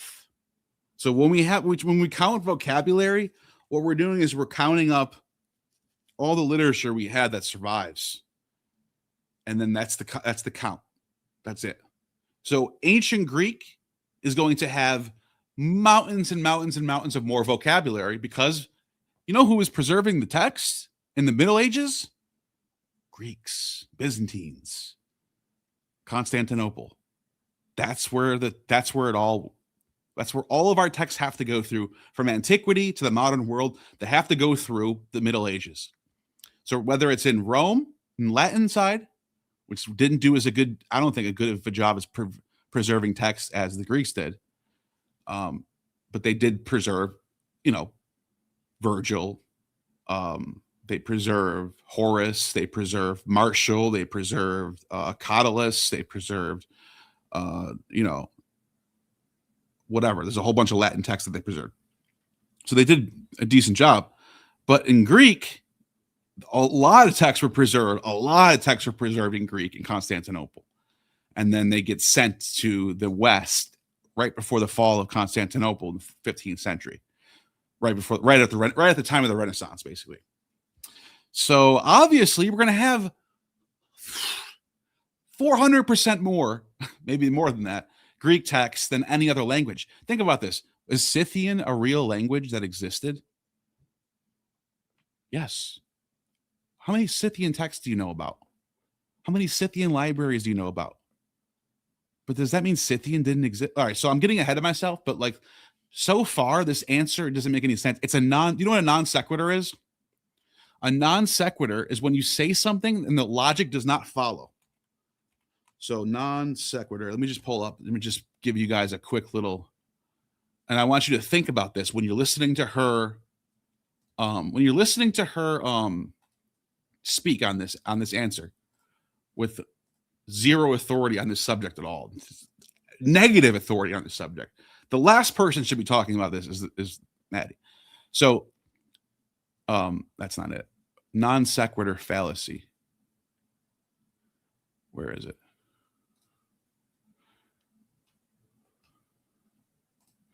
A non sequitur is a statement, remark, or logical conclusion that does not follow or reasonably from what came before it. So if my question to you is, hey, Maddie, is it true that the Gospels are written in Aramaic? Which I don't know why anyone would say that. I would say no, because there are no evidence of Aramaic Gospels ever. We don't have any. We only have Greek. The church fathers don't say anything about Aramaic. So the answer is no. You wouldn't go, there's 800 words in Aramaic. There's 800 words in your Aramaic. That doesn't mean anything. You can have 50 words in Aramaic. You can have a gospel written with 50 words. Let's just pretend there's an original gospel that's really short and there's 50 words. That's it. That's the original then. It doesn't matter. It doesn't matter how many words there are. That's not your argument does not follow from the question. It doesn't make any sense. This is like super low IQ shit right here. This is so low IQ shit right here. No unique words in Aramaic. Okay, that's not many. No. And in ancient Hebrew, there's 6,000 to 7,000. And why are we talking about Hebrew now? I don't know. Wasn't the question about Aramaic in the New Testament? Okay, let's keep going, I guess. Well, now we're changing the subject. These are flattened, condensed words that have no other literature. These are flattened, condensed words that have no other literature. What does that even mean? Can anyone try to steel man what was just said there? Oh, wow. We got 10 gifted Gnostic Informant memberships. Wow. Appreciate that very much. Thank you. 10 people have just joined Gnostic Informant membership program. I really appreciate you. We got Martis Prayer in the house too. It's me, Bakken. Maybe he was called Capricorn because he was a premature baby, but was supposed to be born in December. But it doesn't. No, it says he was 10 months pregnant. It says the opposite. It says it was 10 months, and that's why some people even push back on the idea that the Capricorn was his conception, because they'll go, wait a minute. It says she was born for 10 months. But yeah, I appreciate the 10 gifts here. I'm gonna have to sit here and let these rock out for a couple seconds and read the chat or something. So yeah, I want to ask you guys before I continue with this. Can anyone try to steel man what the fuck was just meant by that? Let's play that one more time. a lot of words. These are flattened, condensed words. These are flattened, condensed words. Does anyone know what that means? Biblical Aramaic has 700 to 750 lemmas that are attested in the Bible. Aramaic has, I was going to say that too. I was going to say, now we have way more Aramaic words. That's a biblical count that she's repeating. So she's actually comparing apples to oranges here. because if you want to count all of Greek literature, take every single Greek that we have from ancient to today, you'll have millions, right? If you only count biblical Aramaic, you're going to end up with a few hundred. That's not comparing apples to apples anymore. Compare apples to now. If you still want to compare apples to apples here, yeah, you still have a giant difference. You still have 100,000 to 40,000 or something, or maybe more than 100,000 in Greek. You still have a lot more. So it is a lot. It's fine if you want. If that's what but that's not what the topic is even about. The topic has nothing to do with how many word counts we have. It doesn't even make sense. So thank you. Yeah, the 10 gifts. Anyways, you guys see what I'm saying about this apples to apples, right? It doesn't follow what she's saying at all. It doesn't follow at all what she just said. All right, so what is it called? Streamlabs.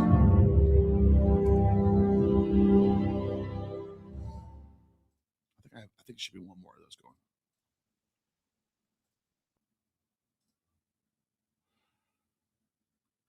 Okay, so let's keep going. That have no other literature. There are no libraries in Hebrew. There's no other literature of any other genre because they do not exist. Even which is crazy to think about. But even the only things that exist are a couple silver tablets that have been recently found to be fake. What? Jesus, how many of these are going to go? I think there's got to be 10 by now. All right, so she just said that these are fake. So now we're just talking out of our ass now. Now we're just making shit up. Right? That's what it seems like. All right, hold on. I got to get rid of this noise thing. I got to figure out how to get rid of this thing. It's too much. Here we go. Okay, so I have super chats. I have subscribers, members. Maybe I could just turn the volume down or something. Maybe that'll work. Save settings. Okay. Turn the volume down. Marta's Prayer dropped $5 super chat. It's me backin'. Lol, maybe he was called Capricorn because he was a premature baby, but was supposed to be born in December. Yeah, like I said, I don't know if that's the case. That could be a possibility for I don't know. I don't know why it says that. But that's not, it doesn't say that in any sources and what you're saying. It only says the opposite. It only says he was born 10 months later. But yeah, that's an interesting thought. Anyways, all right, now we're caught up. Listen to what she just says here. The only things that exist are a couple silver tablets that have. All right. Like the cringe is through. The question was about the New Testament. Her answer, instead of answering correctly and saying, no, the New Testament's written in Koine Greek because all of our manuscripts are Koine Greek and we don't have any manuscripts in Aramaic. Bingo, you got it. Answer's correct. Now we're off into Hebrew land and Hebrew scrolls. What are we doing? She just said all the Hebrew scrolls are fake. Listen to this. That exist are a couple silver tablets, which is of any other genre. There are no libraries in Hebrew. First of all, there are no libraries in Hebrew. Doesn't even make sense. Why would a library be in a language? A library is a place where you hold books in different languages. There might be Latin texts in a library. There might be Greek texts also in that same library. The Library of Alexandria, we know, held Greek, Hebrew, Latin, Aramaic text, hieroglyphic text, Demotic text, Coptic text, probably fucking Sanskrit or something too. Libraries hold whatever the fuck they want to hold. There's no libraries in Greek. The libraries in Hebrew. It doesn't make any sense what you just said there. That's another non sequitur. It doesn't make any sense. These are flattened, condensed words that have no other literature. There are no libraries in Hebrew. There's no other literature of any other genre because they do not exist. Even which genres in Hebrew is a good point to make, but it's still a non sequitur for his question. if you want to talk about genres in Hebrew, yeah, there's only really, you only have what's in the Bible. I mean, you don't have, there's not like Hebrew comedies or anything. You have Psalms, and you have like Proverbs, you have fucking historical texts, and they're all in the Bible. They're all biblical. That's a fair point. We can talk about that. But again, it's still a non sequitur, because what does it have to do with the question that was just asked? We're just rambling now. I don't know what this has to, I don't know what that has to do with anything. What does Hebrew genres have to do with anything at this point? And as far as what we're talking about, my brain is hurting. I'm like losing IQ points by listening to this. Just crazy to think about. But even wait, why is that crazy to think about, Maddie? Do we have any libraries of Scythian? Do we have any libraries of well, Arabic? We do, because they had a huge golden age of text. What else? Carthaginian? Do we have a Carthaginian Punic library anywhere? No. Do we have Celtic? Do we have a Celtic library somewhere? Did Celtic not exist? No. Is Celt not a real thing? Like, Old Boy should be offended by this. Old Boy, your language is fake, bro. Old Boy, you watching this? Celtic is fake, bro. You don't have any libraries. You don't have any genres. What's the Celtic genres you got, bro? You know what I mean? And so someone might say, what about what's his name? Taliesin. But that's like Irish. That's like what do you call that? It's like later. Anyways, yeah, you don't have a lot of text. A lot of languages don't have extensive libraries like Greek does. It's just Sanskrit does. Indians had a sizable amount of text that survived to us. But unfortunately, most languages just don't have the giant corpus of text that you find with Greek and Latin and Sanskrit. And Hebrew actually has a lot more than most. If you think about it, Hebrew is, because of the Hebrew Bible and because of the pseudepigrapha sources, there's quite a bit more Hebrew literature than most languages that exist. So I don't know what this has to do with anything. I don't know what she's talking about. I don't know what the point of this has to do with the New Testament either, with the question that was asked. Hebrew. There's no other literature of any other genre, because they do not exist. Even, which is crazy to think about, but even the only things that exist are a couple of silver tablets that have been recently found to be fake. Okay, that was insane, because I know what she means by silver tablets. I don't know if this was after the debate Ammon had with Luke Gordon, because she's talking about the Ketef Hinnom scrolls, which are silver. I guess you can call them silver tablets. Fine. It's a silver amulet, and that's what it looks like. And never did it ever. Recently, it turned out to be fake.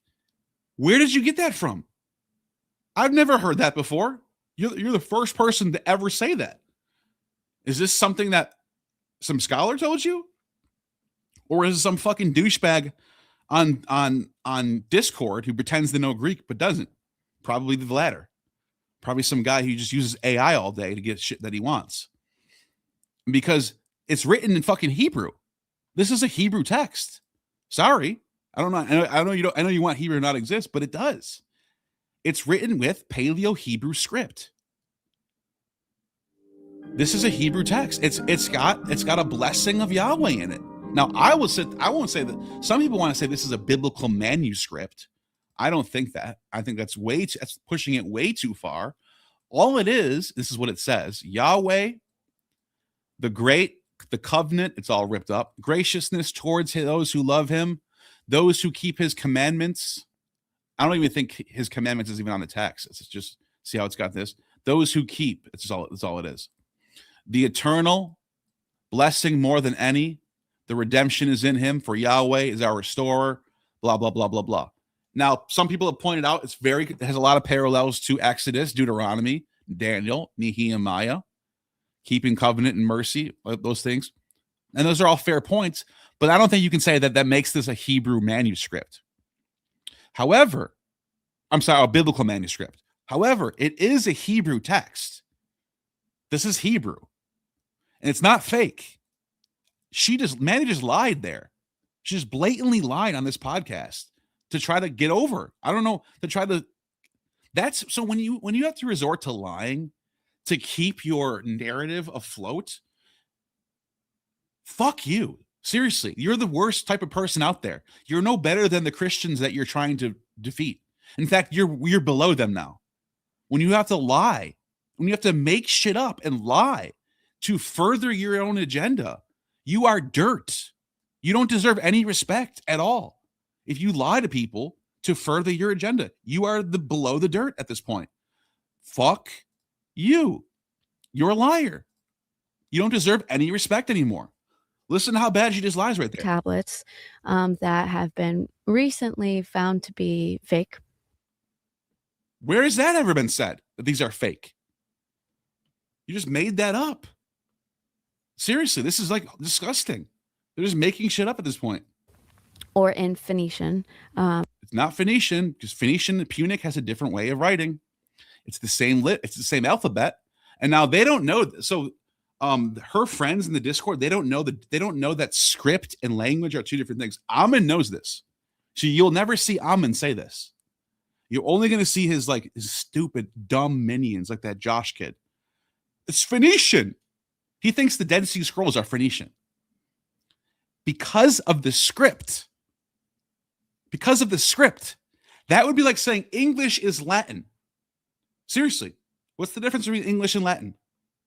If I pulled up an English text right now and you couldn't read English, let's say you're from all the way in India and you write with whatever the writing is called there, the not the Sanskrit. What is Indian writing is called? Brahmic, I think it's called. At Smill still dropped $10 super chat. The Tanakh is a mixture of several genres. Yeah. Almost all ancient writing, including Greek, had mythico-religious content. Yeah. I think Esther has no religious content, and what about the pseudoepigrapha? Yeah. Pseudoepigrapha does have some it's mostly religious, actually, I should say. There is some, but I mean, you do have, you have the Dead Sea Scrolls, community rules. We have a bunch of papyri from Elephantine and Aramaic that are just daily transactions that are not religious. So there is writing. We do have Jewish writings that are not religious. I was going to get into that. That's more Aramaic. And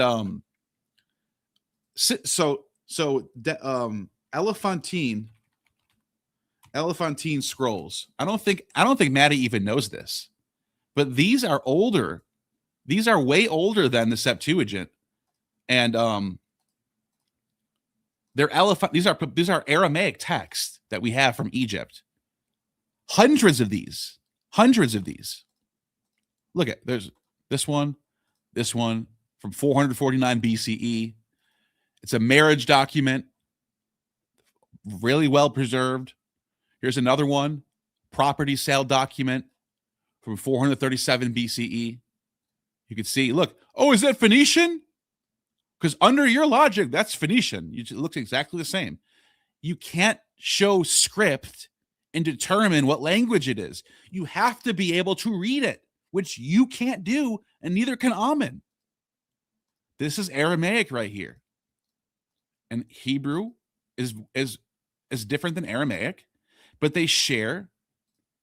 That one was demonic, Egyptian. That's Aramaic, 400 BC. So there's hundreds of these texts, by the way. You can't just call it Phoenician if you can't read it. You can't just look at the script and go, it's Phoenician. If I pulled up a Latin text before your super chat, I was going to say, if I pull up a Latin text, in fact, let's do that real quick. Let's go to look at this. Okay, this is a Latin inscription right here. Right here. You see this?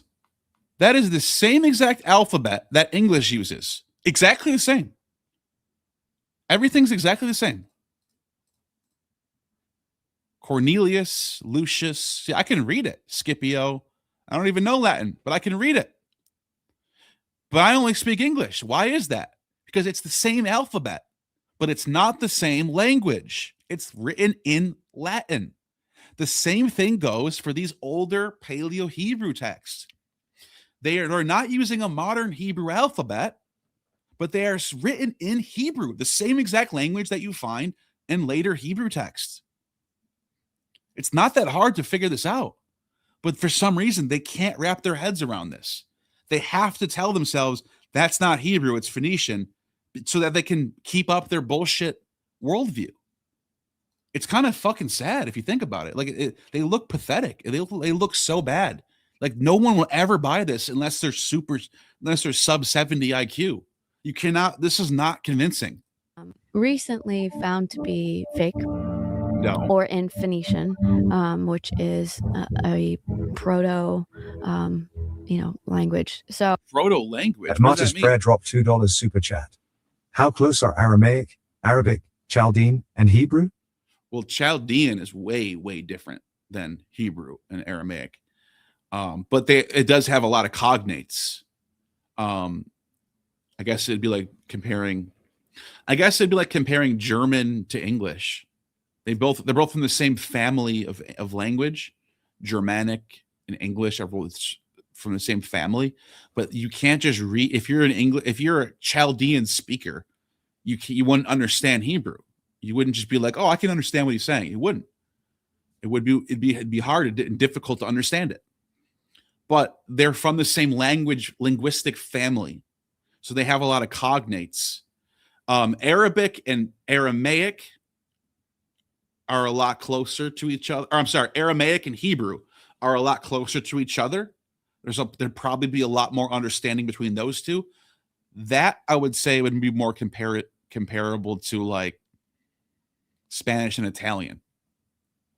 I think something like that, like a lot more similar than English and German, I think. But still not the same. But I don't know, Steven, you think that made sense what I just said?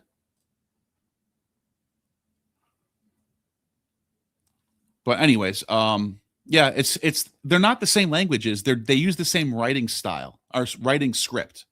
That doesn't make them the same though. Anyways, so there's easy ways to tell if it's Punic, if it's Carthaginian, if it's Aramaic, if it's obviously Arabic uses a different script system. So that one's very easy to tell. But yeah. So okay, so let's just keep going with this. So that is proto or in that have been recently found to be fake, made up, or in Phoenician, which is a proto language. So what does that mean, a proto language? Phoenician still existed when Hebrew was being like we have Phoenician inscriptions that are like, for example, Phoenician inscription. Let me show you what I mean right now.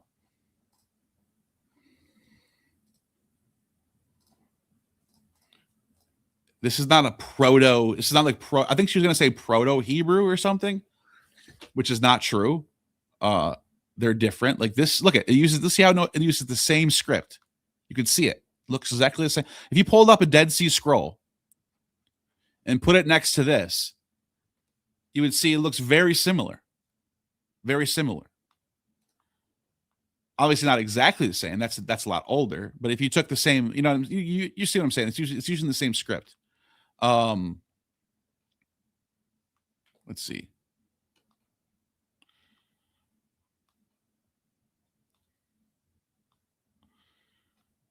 Here's the Dear Allah inscription right here. This is thought to be some sort of Canaanite inscription, but you can see it looks just like it uses the same script. There's different dialects of Canaanite, basically. And maybe that's what she meant by Phoenician, which is like, fine. If that's what your point is, that there's a proto dialect of Canaanite that predates Hebrew, but you can't say that for contemporary Phoenician. So that made no sense what she just said. Which is a proto, language. So that is Greek, essentially. That is Greek, essentially? Wait, did I just not? Which is a proto, language. So that is Greek, essentially. Phoenician. She just said Phoenician is Greek, essentially.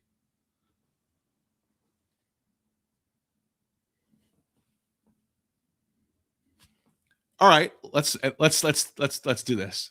Let's do this. Phoenician inscription. Let's see. This is Greek, Madalena. Watch this. Let's see how Greek this is. Sarcophagus.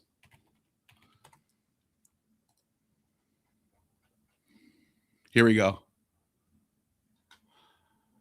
Okay, here's a Phoenician sarcophagus from 1000 BC.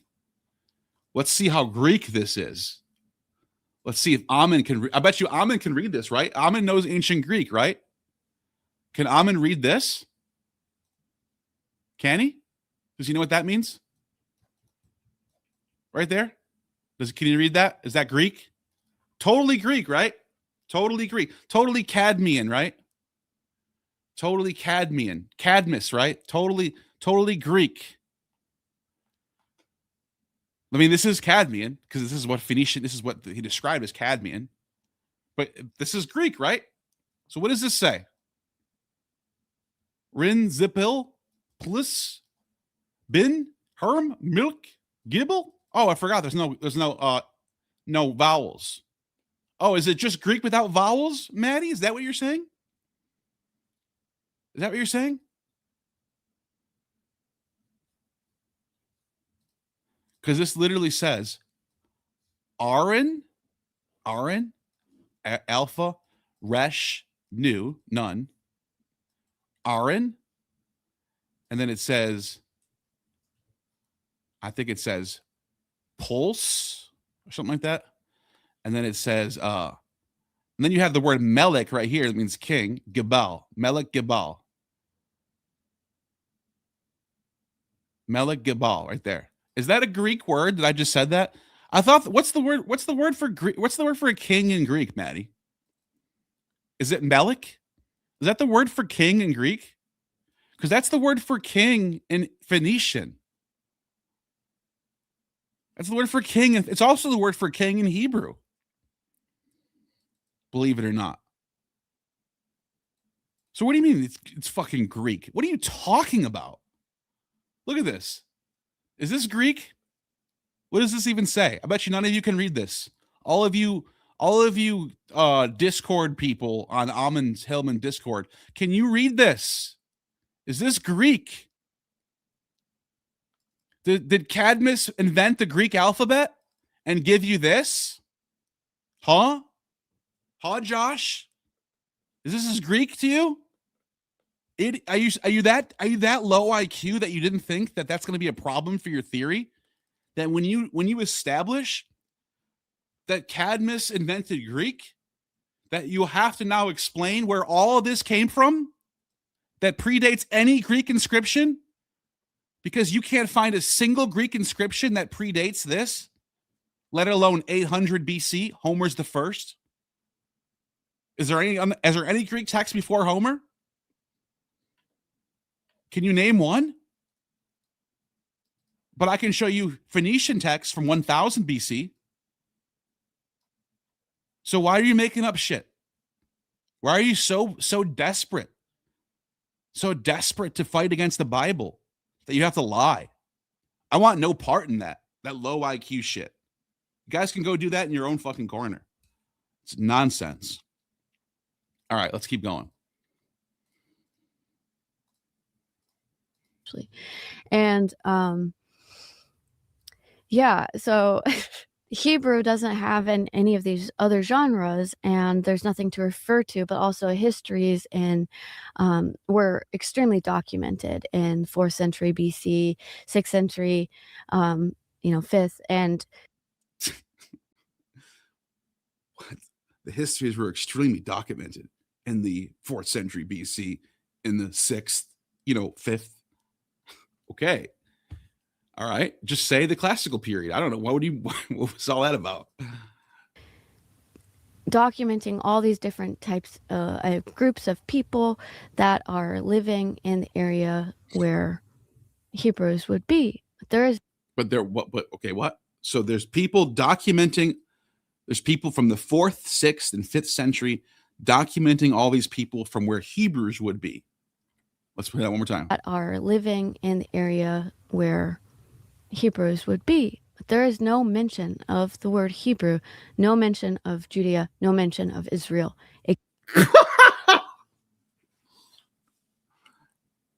No mention of Judea, no mention of Israel. Hebrew, the word Hebrew is a later word. I'll give you that. Because it's she could have been a lot more careful on how she wanted to argue this. Mention of the word Hebrew, no mention of Judea, no mention of Israel existing at all in any sources at all until the sudden consolidated collection of the Septuagint that oh my god, this is so bad. All right, ready how bad this is going to be debunked. No mention of Judea, no mention of Israel. You heard her say that. I played it twice. No mention of Judea, no mention of Israel. Let's start with Israel. What's this? Oh shit. A stele. Oh shit, a stele from ancient Egypt from 1200 BC. What does it say? Oh shit, it says plundered is Canaan. Israel is laid waste. Oh shit, no mention of Israel, right? No mention of Israel, she said. No mention of Israel. Here it is right there. Now, I got caught when I used to think this didn't say Israel back in the day, because there are some people who think it's saying Jezreel. I thought they were right. There's a few people that think that. However, I was talking to someone who knows I was talking to Gab Barnett about this, who knows how to read hieroglyphs. The only way to write Israel, according to hieroglyphics, is with this. The letter L is the same as the R. It's the roll of the tongue. It's the idea. It's Israel. So that's Israel. It's Israel. So that's Israel. That's what that is. That's Israel. All right. But is that all? Maybe she's thinking, maybe she can test that one. And there's no more Israel inscriptions all the way till the Septuagint. Well, that's fucking wrong too. Because you also have the Mesha stele, which is written in Paleo Hebrew. And it says, once again, this is not Greek. If you know Greek, you should be able to read this then. But you can't, because it's not Greek. That's why you can't read it, because it's not Greek. It has nothing to do with Greek. There's no Greek grammar, no Greek syntax, no Greek vocabulary, nothing. And what does it say? It says, I am Mesha, son of Kamash, king of Moab. My father ruled over Moab for 30 years. Now, as for Omri, king of Israel, look at that right there. Yes, Cyril. Melech. There's your Melech again. There's your word king. Now, all you Ammonites, now you have at least one Hebrew/Canaanite vocabulary word under your belt. Melech. Now you know what the word king is. It's not Basilios. It's Melech. It's not a Greek word. It's a fucking Semitic word. Oh my God. It's Greek. It's Greek. I swear to God, it's Greek. King of Israel. What is this dating to? Oh shit. 9th century BC. Oh my God. No mention of Israel, right? No mention of Judah either, right? I'll get to Hebrew after. I'm just going to go through some of these.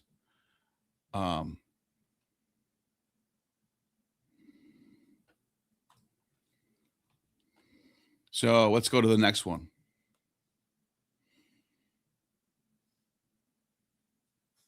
Taldan. Let's do Taldan. Taldan. What is this one dated to? Also 9th century or 8th century BCE. Now this one's written in Old Aramaic. Okay. And what does it say?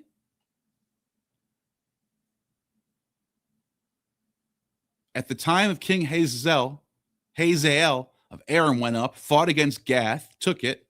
But when Hazael set his face up to go against Jerusalem, King Jehoash of Judah, no mention of Judah, she said. No mention of Judah. Or Judea. That's the same word, by the way. Same word. Look, we have the text right here. Look, there's David right there, Dawid. There's David right there.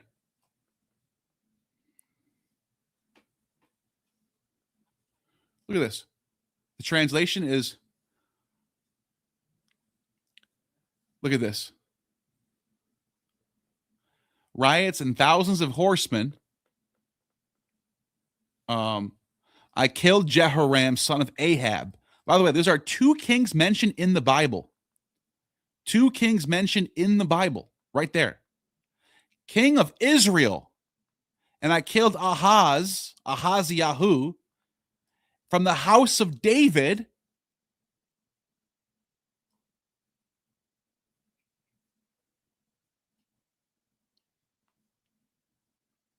No mention of Israel. It literally mentions the house of David on here.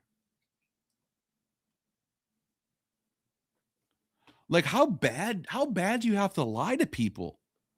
How bad do you have to lie to people, dude? On podcast. Ammon does it. Ammon sits in front of Danny Jones for 4 hours and just lies about fucking everything. Everything. Holy shit, I've never seen someone lie more times in a span of 5 minutes than the second Ammon interview. The first one was pretty bad too. The second one was, oh my God, bad. Oh my God, bad. It was the worst thing I've ever seen in my entire life. Worst thing I've seen in my entire life. So there's another mention of Israel and Judea. Let's keep going. Let's go to the Siloam inscription. This one's written in Hebrew. This one's actually written in biblical Hebrew, by the way. This one right here has the closest thing you're going to find to biblical Hebrew in an inscription outside of the Bible. I've seen this with my own eyes, by the way, when I was there. It says, by the way, she said, all we have is silver tablets and they're fake. No, we don't. We have this too. This is written in Hebrew. And it says,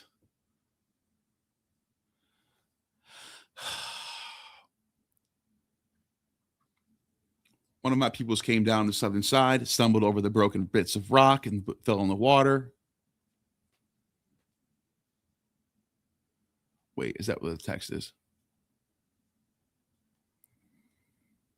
Behold the tunnel. Now this is the matter of the tunnel. The stone cutters were lifting the axe.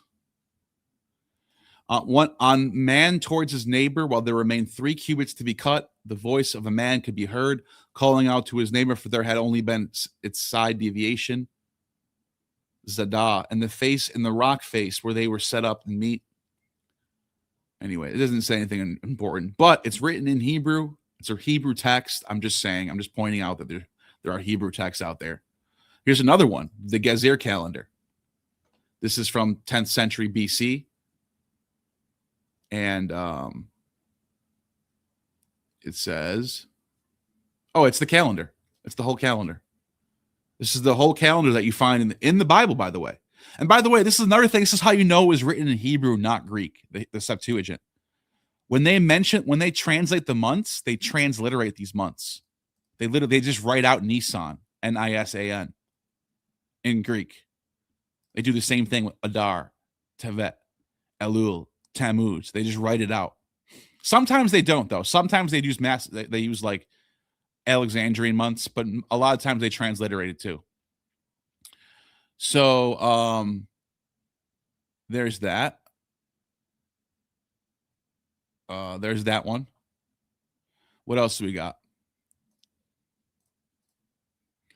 Here's the Kirk monoliths, 9th century BCE. Kirk monoliths. See, that's a whole bunch of text on this one. Well, what does this one say? This one's actually written in Akkadian. However, it mentions Israel. It mentions Israel. It says,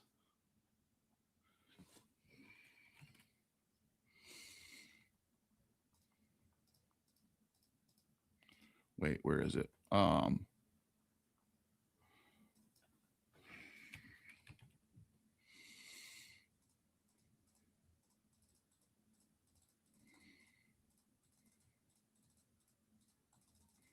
Wait, what happened? Oh, here we go.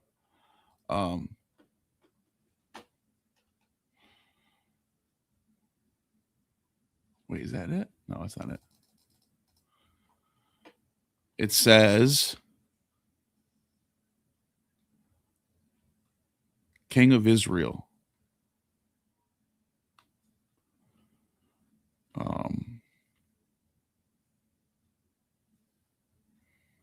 They don't have a translation on here?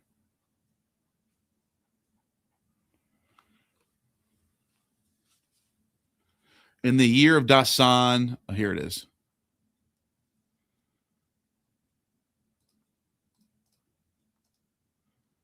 Here it is, right here. Karkar, his royal city, I destroyed. I devastated. I burned with fire. 1,200 chariots, 1,200 cavalry, 20,000 soldiers. Of Hadad Etzer, of Aram, 700 chariots, 700 cavalry, 10,000 soldiers, the Israelites. Doesn't mention Israel anywhere. At Science dropped $5 super chat. All right, it's very obvious you're an Israel asset. Unsubscribing. Got me, dude. You got me. But I think it's important, dude, to be on the side of honesty. Like, I oppose the Hebrew Bible. I oppose the New Testament all the time. I'm constantly critiquing it. I'm constantly debunking it. I'm constantly promoting Greek, Roman, even other Germanic paganism, Celtic pagan. I'm constantly promoting paganism, and I consider myself a pagan as well. But it doesn't mean I need to lie. I don't have to lie to win. The truth is on my side. I don't have to lie. And I reject people who lie, even if they are on my side. If you're a real liar, I'm going to call you out for it.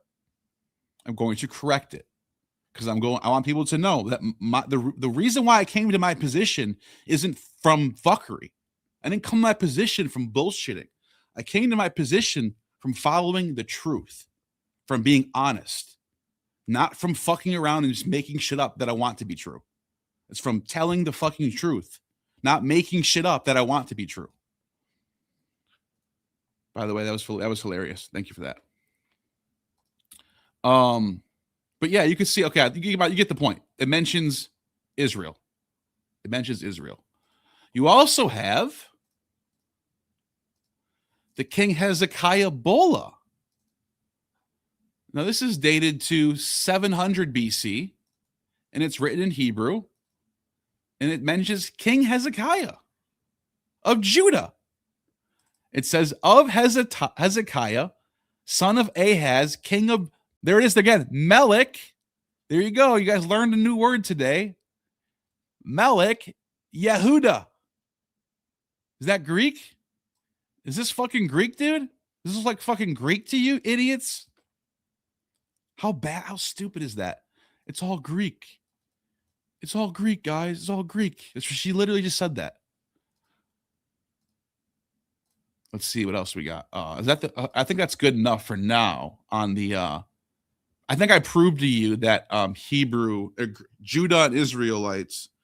Now the word Hebrew, I think the first time the word Hebrew is mentioned is in the Bible.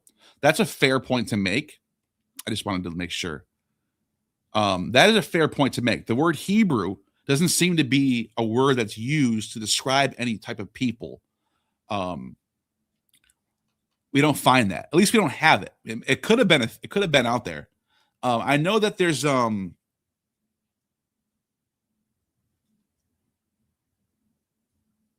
is it called?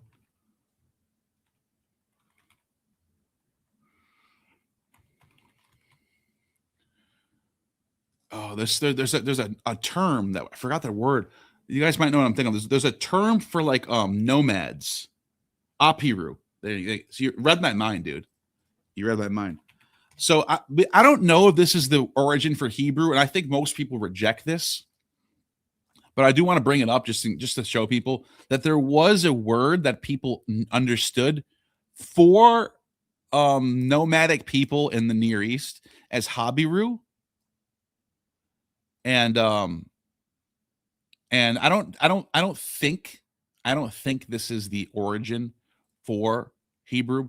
As far as I know, it's been heavily abandoned by most people. People used to think this was the word for Hebrew. That's what they used to think this was. Most contemporary scholars now regard this connection as indirect. So there's an indirect connection here. There's some sort of indirect connection here. Because the Hebrews are nomadic people, and so were the Hapiru. But the word Hebrew seems to have a different linguistic root than Apiru does, from what I can tell. So there might be something here, but I don't want people to think that I'm saying Hebrew is from Hapiru. I want to be careful about that as much as possible. So there was a whole bunch of these are all the texts that mention Hapiru. Lots of them. 1, 2, 3, 4, 8, 12, 16, 24, 30. Yeah, so there's a lot there. And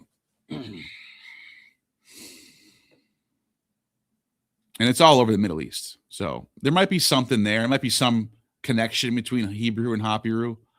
But most of these theories are based on the supposed etymological link or widely based on Egyptian sources, later Ugaritic, Hittite discoveries. There are two main barriers: linguistic and group identity. Some scholars, Ace and Randy and Stephen Notley among them, deny any linguistic relationship between Habiru and Hebrew, or most admit only a bare possibility. This view remains short of an academic consensus. Philologically, Moshe Greenberg, Hapiru and Hebrew, though not transparently related, are not irreconcilable. So yeah, it seems like people are noticing there's some link here. But like I said, I would refrain from giving it a 1-to-1. That's what I would say. Anyways, at the very least, I think what she just said was so stupid that it had. I think let's just listen to after I just showed you. Let's listen to what she just said. Now that you all know what you just heard. In the area where Hebrew documented in 4th century BC, 6th century, 5th, and documenting all these different types groups of people that are living in the area where Hebrews would be. There is no mention of the word Hebrew, no mention of Judea, no mention of Israel existing at all in any sources. At all in any sources. Did you hear that? There's no mention of Israel, Judah in any sources. I just showed you like 15 just now. This is a stupid person. This is a stupid lying person. At all, until the sudden consolidated collection of the Septuagint that dropped in 320 BC. Was that like Constantine? 320 BC is not when the Septuagint was translated. That's not right. It's more like 270 BC. And the reason why she might be saying that is because Hecates of Abdera, writing about Moses and Abraham around 320 BC is kind of a problem when you think it all originated with the Septuagint. That means there had to have been something before the Septuagint in circulation, at least a few decades before. That's why I think the safe bet is, if you're going to be a minimalist, do it right. Go with Septuagint as a translation, but the Hebrew Bible only predates it by half a century or something like that. And that way you can deny that the Hebrew Bible existed before the Hellenistic period. Basically, you can. There's an argument for that. There's a fine argument for that. Many people think that. I do think, though, that these texts that are in the Hebrew Bible are redacted, even slightly forged in many ways, especially Daniel, but that they contain sources within them that have older roots that are Iron Age or Classical Period age. That's what I think. That's what it seems like is going on here. I think that's the best. I think that's the most honest way to look at the data, or to interpret the data. I do. When he kind of made, was that around? No, that was later on. Okay. But so before Jesus, the earliest Septuagint text is 300 BC. Wait, did he just say Constantine? Listen how stupid this guy is. Of By the way, he's dumber than she is. the Septuagint that dropped in 320 BC. Was that like Constantine when he kind of made, was that around? No, that was later. You're like 600 years off, buddy. He's about 600 years off right there. On. Okay. But so before Jesus, the earliest Septuagint text is 300 BC. So it's like, No, it's not. There's no Septuagint text from 300 BC. The Dead Sea Scrolls are the oldest library of Bible. So if we look up the Dead Sea Scrolls and we see what's in it, the oldest scrolls are Hebrew. The youngest are the Greek. So we can look at this. We can see what we have. We have the whole library right here. We have, hold on, Deuteronomy. Wait, do they have the ages? Did they tell you how old they are? I wish they had the dates in here. Oh, here we go. Centuries of known use. So Hebrew, using the Assyrian block script. Notice how they separate language and script. You see that, Josh? I'm trying to teach you something, dude. So you look really stupid when you talk to me. The only people who think you're smart are dumb people. So look at language, Hebrew, script, and then it tells you what's script. So notice how this isn't going to help us. This is centuries of known use. Okay, that doesn't help us. I'm looking for what text, the dating of the text, and I thought they had this on here somewhere. The whole library. Maybe it's in a different page. Here, let's do this. Dates of Dead Sea Scrolls.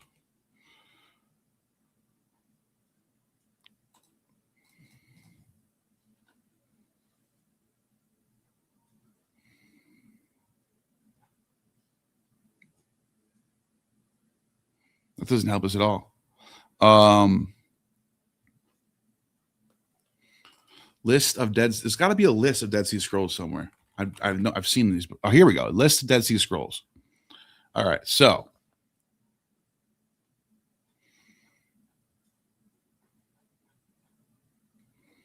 where's the dates?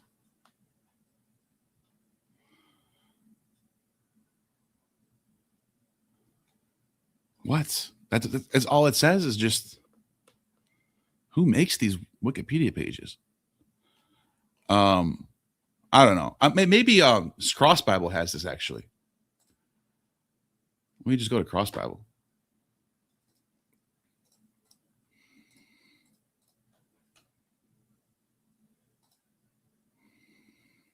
Bible timeline. Okay. So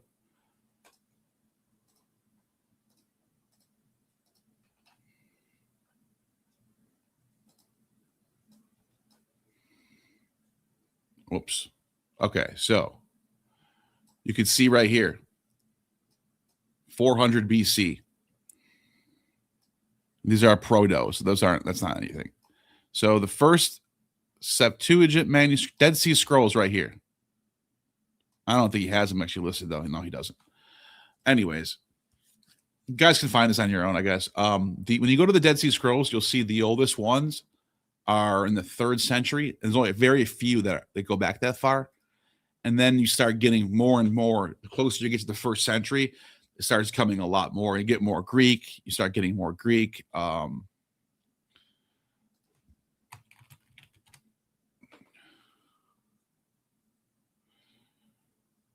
So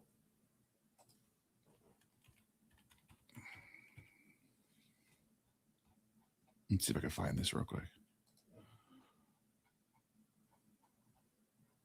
I can't. No, this isn't going to help me. I wish there was just a list that you can see where it's like, here's the oldest Dead Sea Scroll, 250 BC, Hebrew.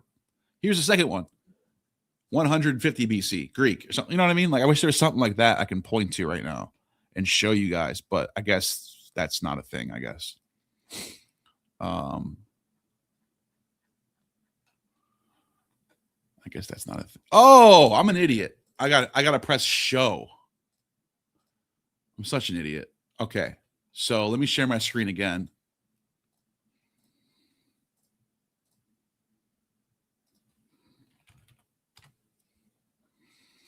List of Dead Sea Scrolls. I got to click show. Okay. Here we go. The whole time it was me, guys. I'm the one. I'm the stupid one here. Okay. So here we go. Great Isaiah Scroll. Dates between, does that say 356? That's got to be nonsense. 150 to 100 BC, I think is the right one.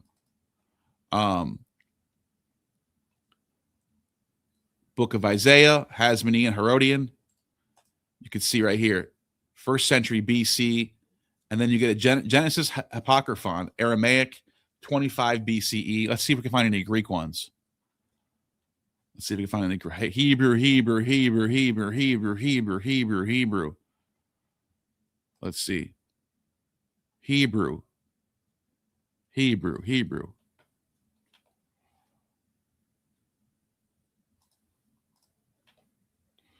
These are all Hebrew.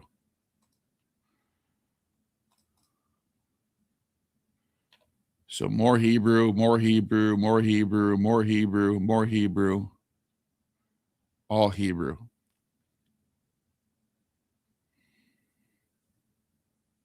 Damn, I don't see any Greek yet.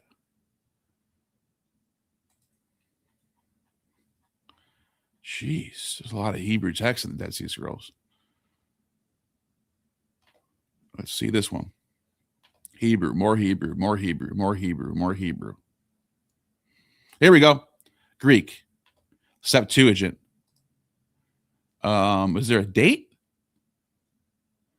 This one contains Ya'o. Look at that. Contains the Ya'o. Instead of Kurios, the translated version, you got a Ya'o for Yahweh. What's this one? Okay, let's see. 4Q24. Let's click on this one then. So 4Q19 is 1st century BCE. See what I'm saying? 4Q20, 1st century BCE. See, look at, you can see Ya'o right there. Iota, Alpha, Omega. Iota, Alpha, Omega. That's how you know. That's how you know that your Septuagint is not the original. That's how you know. Here's another one. 4Q121. 1st century BCE. So there's another one. This one is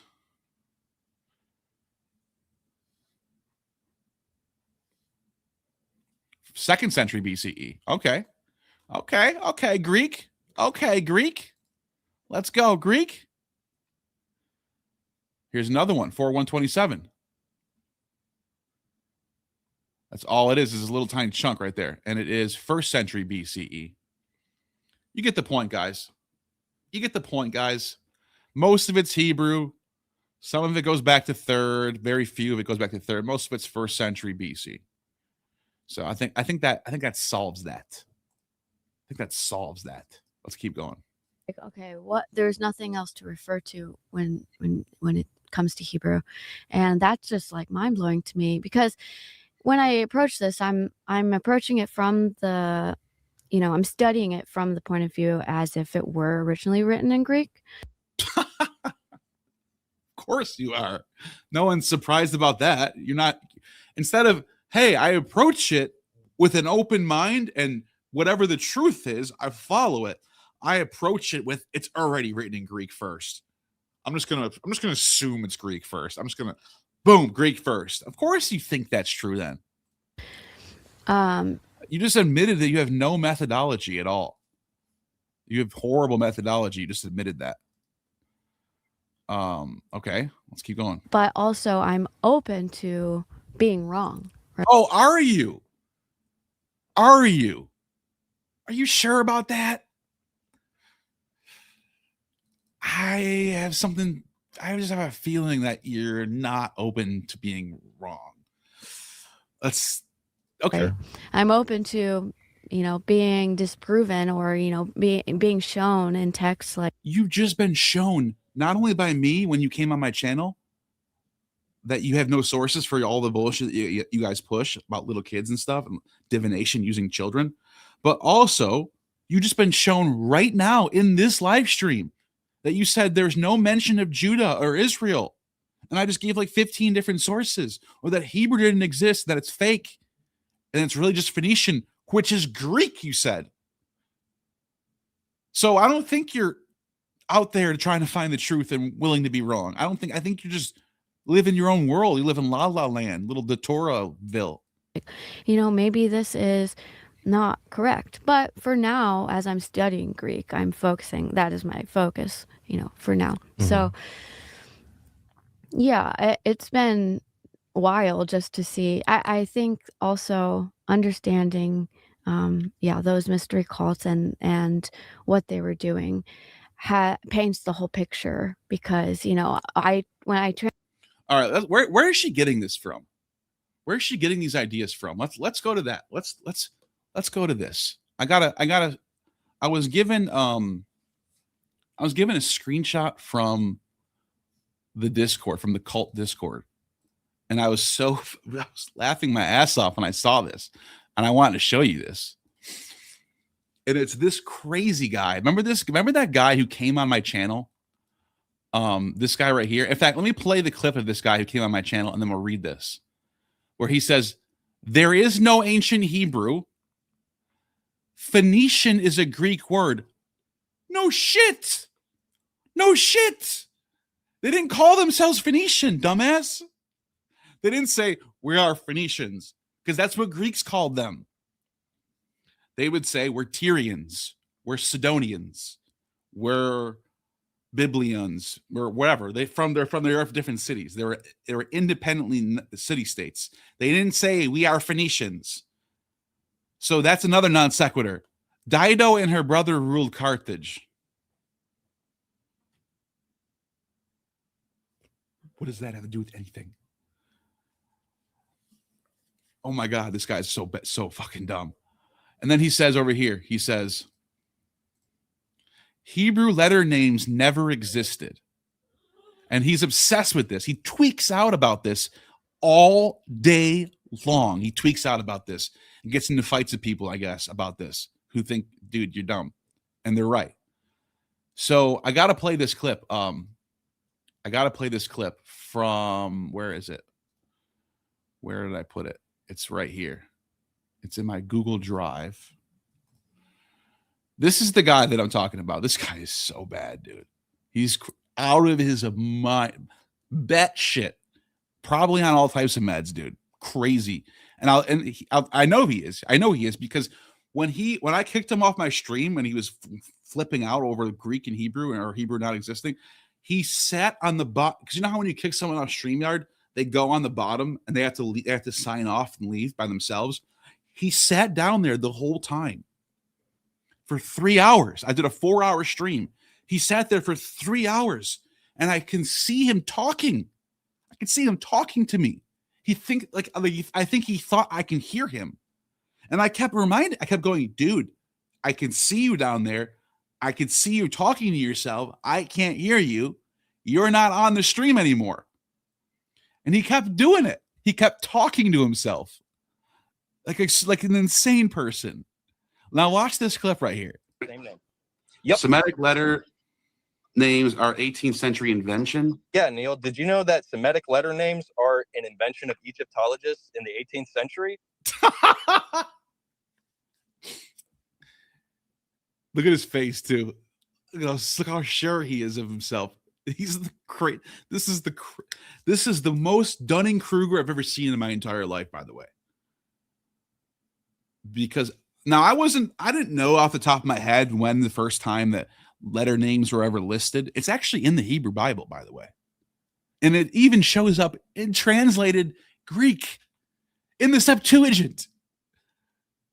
Did you know that? What do you mean? What do you mean letter There's names? no textual source. There's no Semitic text that lists an abjad with the letter names like Aleph, Beta, Gimel.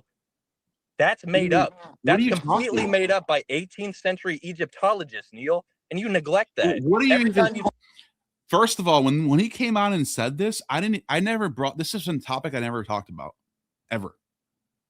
This is a fight in his own head. So he comes on my channel and starts talking about letter names. You can go pour through my channel. You can do word searches. You can ask AI, go to Philmont if you want to, and do a word search. I've never talked about this topic on my channel. I don't even know where it came from. He came on my stream, brought this. This is why you can see me going, what are you talking about? Because I didn't know why he was bringing this up. I have no idea. Apparently, he thinks if I can't prove that there are letter names to Aleph, Bet, Gimel, that means Hebrew doesn't exist for some reason, which is also a non sequitur. But that isn't even true either. Let me just keep playing, and I'll show you why he's wrong. Talk about the evolution of the alphabet. What are you talking about? What are you talking Your theory about the letter names for Semitic letters like Alpha, Beta, Gimel, those are made up. No, the word Aleph they are means, mnemonics. They are mnemonics, Neil. They're made up mnemonics. Look, he's so out of his mind. Like he says something, I try to respond, and he just look at this. This guy's crazy. Look at his face, by the way. He's insane. Beta, Gimel, those are made up. No, the word Aleph they are mnemonics. Look, I couldn't even speak. I tried to respond. They are mnemonic. They are mnemonic. They are mnemonic. Those are made up. No, the word Aleph they are mnemonic. They are mnemonic. Did you see his face when he said that too? It looks like look at his face. Beta, Gimel, those are made up. No, the word Aleph they are means, look at it. Look, he's about to explode. Mnemonics. The word Aleph they are mnemonics, Neil. They're made up mnemonics. Stop. They're not. The word Aleph means it means cow. It means cow. Yeah. So he knows what it means. This is why this is a low IQ individual. He knows that Aleph means ox, cow, whatever. He knows it means that. So why would it not be from that word? That doesn't make any sense. If alpha in Greek doesn't mean anything, and Aleph does mean something in Phoenician, what's the likelihood of the word being originated from which side? This is basic IQ shit right here. That's what it means. So it's not letter name. And there's no text. How? We have no textual source that has those letter names. Those words mean you don't those have a single things. source. Do you see his head shaking back and forth? You don't have any text. You don't have any text. That's what it means. So it's not letter name. And there's no text. How? We have no textual source that has those letter names. Those words. Oh my God, I can't even watch this guy. I can't even watch him. It's so crazy. I don't know. I feel bad for people in that guy's life, like being around him. That's crazy. It's fucked up, man. That guy sucks. Now, okay, let's just debunk that right off the bat. This is from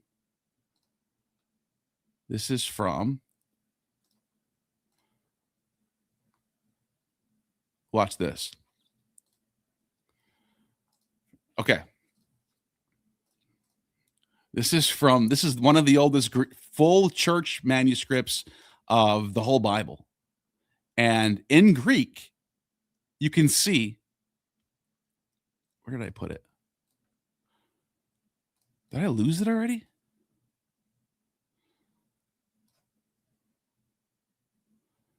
It's all right. I can pull it up again. So this is the Codex Sinaiticus. This is the Codex Sinaiticus. And you can see on the Codex Sinaiticus, you can see this. In Greek, look what it says. I don't know if you guys can see that. If I can zoom in there, I can zoom in. But right there, where my mouse is, you can see Aleph. It doesn't say Alpha. It says Aleph. Right here, doesn't say Beta. It says Bet. It's using Hebrew spelling. It's spelling the word in Hebrew using Greek letters because it's translating. It's translating the Hebrew. He doesn't understand that his argument actually made me discover something that made me even more like he doesn't even realize that this debunks everything Ammon says about the Septuagint being original.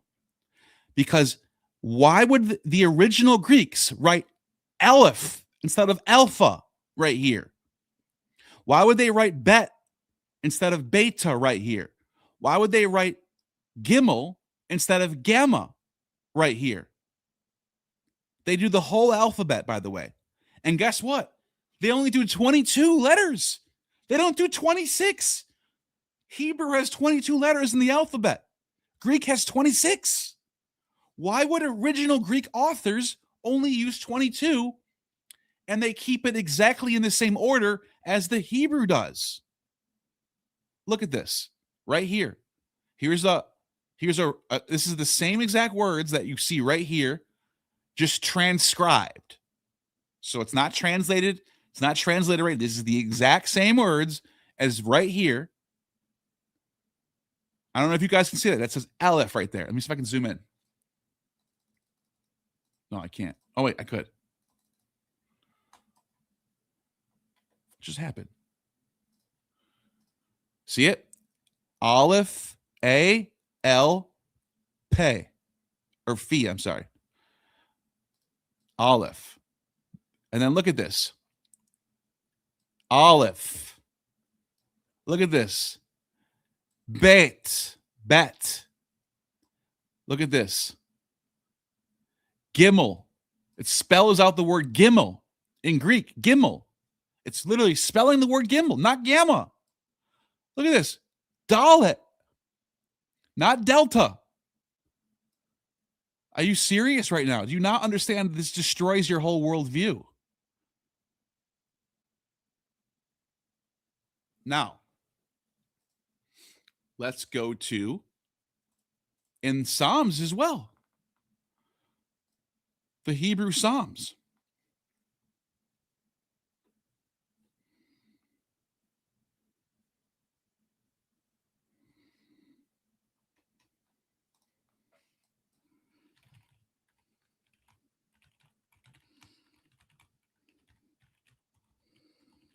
Watch this. First, let's go to Lamentations, though. First, we'll go to Lamentations. I'll just show you what it says in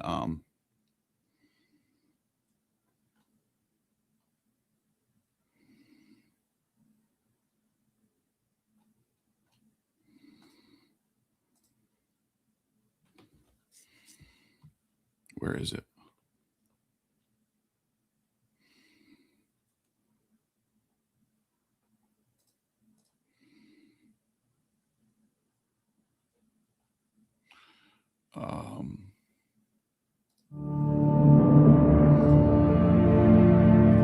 Double click the zoom. Oh, I see. All right, let's go back there then. At Martyr's Prayer drop $2 super chat. Ammonites renounce pistis and find true gnosis. Oh, this is game over for you guys. Look at this. What does that say? Aleph. How do you zoom out now? Aleph. Look at this is the manuscript itself. Aleph. A-L-F. At Cross Bible Official dropped $2 super chat. Double click to zoom. Ammonites renounce your pistis and try and yes, renounce pistis and pistis in the burning purple to find true gnosis. That's what you got to find. All right, I thought you don't have to do it twice, dude. Thank you. So you have Aleph right there. You have Bet right there. Bet right there. At Cross Bible Official dropped You have $2 Gimel super right there. chat. Double click to zoom. And that's Deleo. I don't know what that says. It's hard to see, but it's not Delta, that's for sure. All right, so Psalm 119. There's different. First we have Psalm 119, and Psalm 119. Which chapter? Wait, which? You can see in Psalm 119 real quick.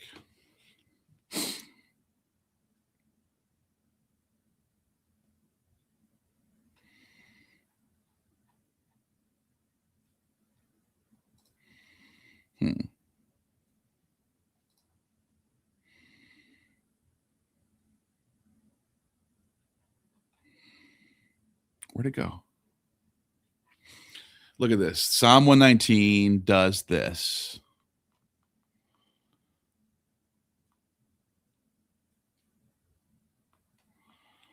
Where?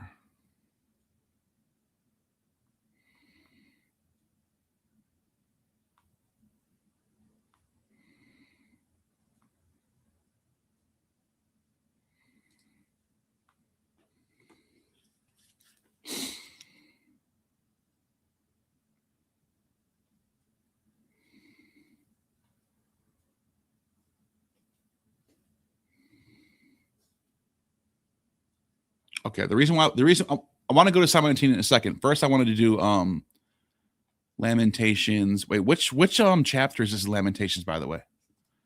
Let's see. This is from Lamentations 1. Is that what this is? Verse 1:1? Okay. So Lamentations 1. And it's not in the newer Septuagint. It's in the old Septuagint. That's what this is, right? Is that what I'm reading here?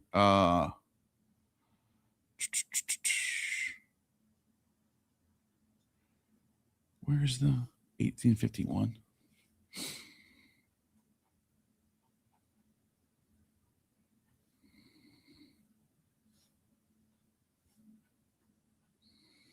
Wait, why is my Septuagint? That's weird, because the Septuagint that I have, the physical one that I have, writes out the letters. Aleph, Bet. It does that weird shit. But now the one that's on Cross Bible doesn't do that. So I wonder why does it do that? Which Septuagint does that?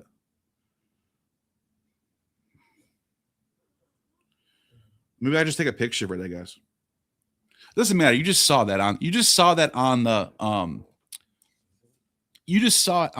fucking manuscript. So what do I need to show you that for? Okay, I do want to show you Psalm 119 though.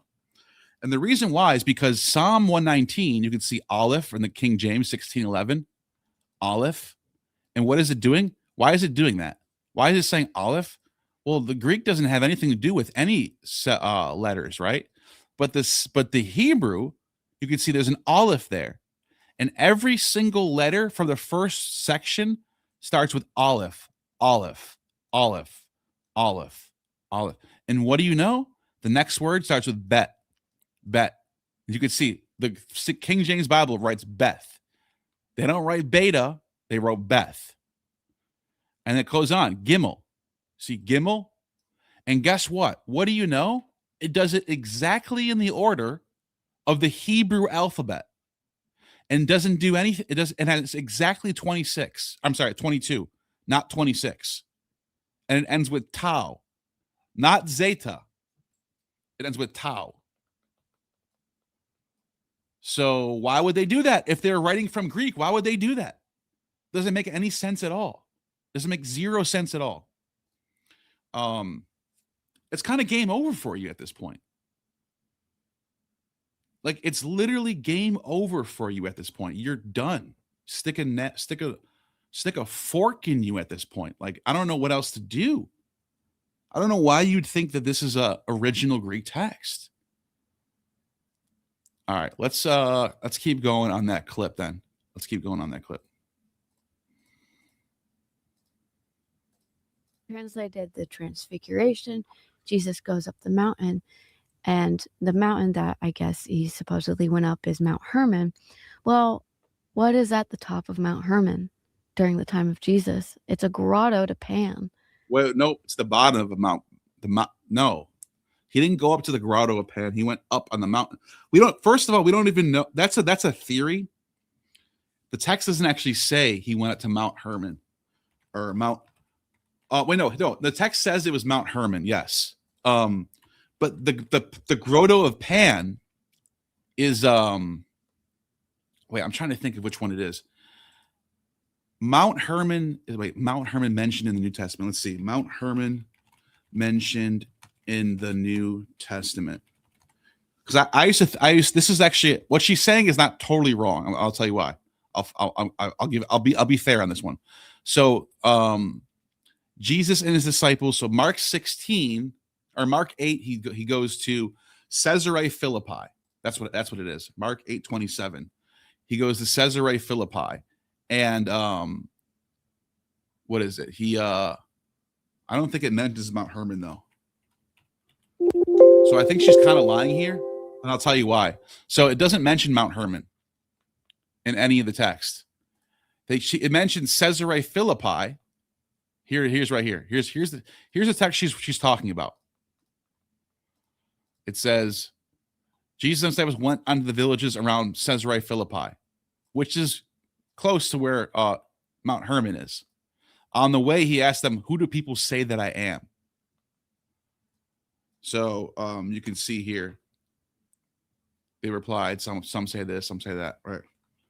And the verse before this, they say, okay, so Mount Hermon is never mentioned in the New Testament. So what she just said was incorrect. And the reason why people think that is because it says they go on a mountain, and Mount Hermon is in that region, and below Mount Hermon, not on the top of it, because I was there myself, below Mount Hermon is the Grotto to Pan. So he would be on top of the mountain, on top of where, and also what's also below there is the Temple of Augustus, to bring this whole episode back full circle. The Temple of Augustus is right next to the Grotto of Pan. So this is like a weird holy site. But this is a theory that people have put together that this was at Mount Hermon. Nobody actually knows if Jesus was there, and the text never says that. So she was not honest about the theory here. She was either heard it and repeated it wrong, or she just lied here. Of Mount, yes, he supposedly, Jesus goes up the mountain, and the mountain that I guess he supposedly went up. See how she got the mountain that I guess he supposedly went up. Yeah, you're right. You guess. No one knows this for sure. We don't know that for sure. It is a theory that's been floating around in biblical scholarship and stuff like that. That the mountain was Mount Hermon, but we don't know that though. Is Mount Hermon. Well, what is at the top of Mount Hermon during the time of Jesus? It's a grotto to Pan. And it's not the top; it's the bottom. So that's also wrong. Wait, it's a what? It's a grotto to Pan. Oh. At the top, and there's an altar, and there are even ruins that describe, don't sacrifice to pigs here. Mm-hmm. And now it's actually, there's a cave there, and there's a waterfall, and it says that they call it the gates of hell, actually. Oh, wow. So that is true. They do say that there. He, at the top of the mountain, in the translation, he basically is invoking Helios, and invoking Helios. Where did that say? Where do you? In the translation, he basically is invoking Helios, and Helios is the god of the sun. And it's like, really, you're using the same words, and we're just translating it as he was shiny like the sun. Gotcha. Oh, okay. Yeah. How flattened and condensed is that when he had resplendent limbs invoking Helios, and and I don't know, it's just like really. Well, that's because the word for sun is Helios. What else would they say in Greek? If you wanted to say the sun, you say ho Helios. You can't escape that. Like you can't say it's about Helios because Helios is the sun. Like, I don't know. It's not really that deep what you just said there, but whatever. A lot more complex than what we're given. It's and like beautiful wonderful and poetic and amazing than just like he was shiny like the sun, like Uh-huh. I always thought the gates of hell was like above the archway when you go in the old Brown Stadium. Anyway, but all right, there's such a change in tone and purpose between the Old Testament and the New Testament. Obviously, the Old Testament is fire and brimstone, go kill an animal or you're going to hell kind of thing. New Testament is, believe in Jesus, have everlasting life. From your studies and your look at Greek, what changed between the time of the Old Testament and the New Testament that led to this complete change of tone? Well, I think we have to take into consideration the fact that there are many books that aren't included in the Bible. And when you look at the apocryphal texts, which the word apocrypha means hidden or secret, there's a reason for them doing so. And the Old Testament is there's Hold on, before you got to hear any more of this madness, I just want to pull that up, the sun thing. So we have in Matthew 17, and let me get a better translation than this. So he was transfigured before them. His face shone like the sun. So, autou hos helios. So, like you can say that's like Helios. You can say that, but I don't know what the point would be. I don't know what the difference would be. That's the same word you would use in Greek. Like, yeah. It's the same word. There isn't another word for sun at all. So it's yes, the author's saying his face shone like Helios. But I don't know what her point. I don't know what she was trying to say there. I don't even know what the question was about that she threw that out. This is such a bizarre interview. The interviewer will ask, like, what did you eat for breakfast? And she'll say, I was riding on a horseback and I fell off a cliff, and then an angel flew over to me. Like, he asked you what you ate for breakfast and you just told some random shit. I don't even know, like, what. This is so bizarre. I almost want to go back and hear what that was even about. Have everlasting life. New Testament is, believe in Jesus, go on stadium.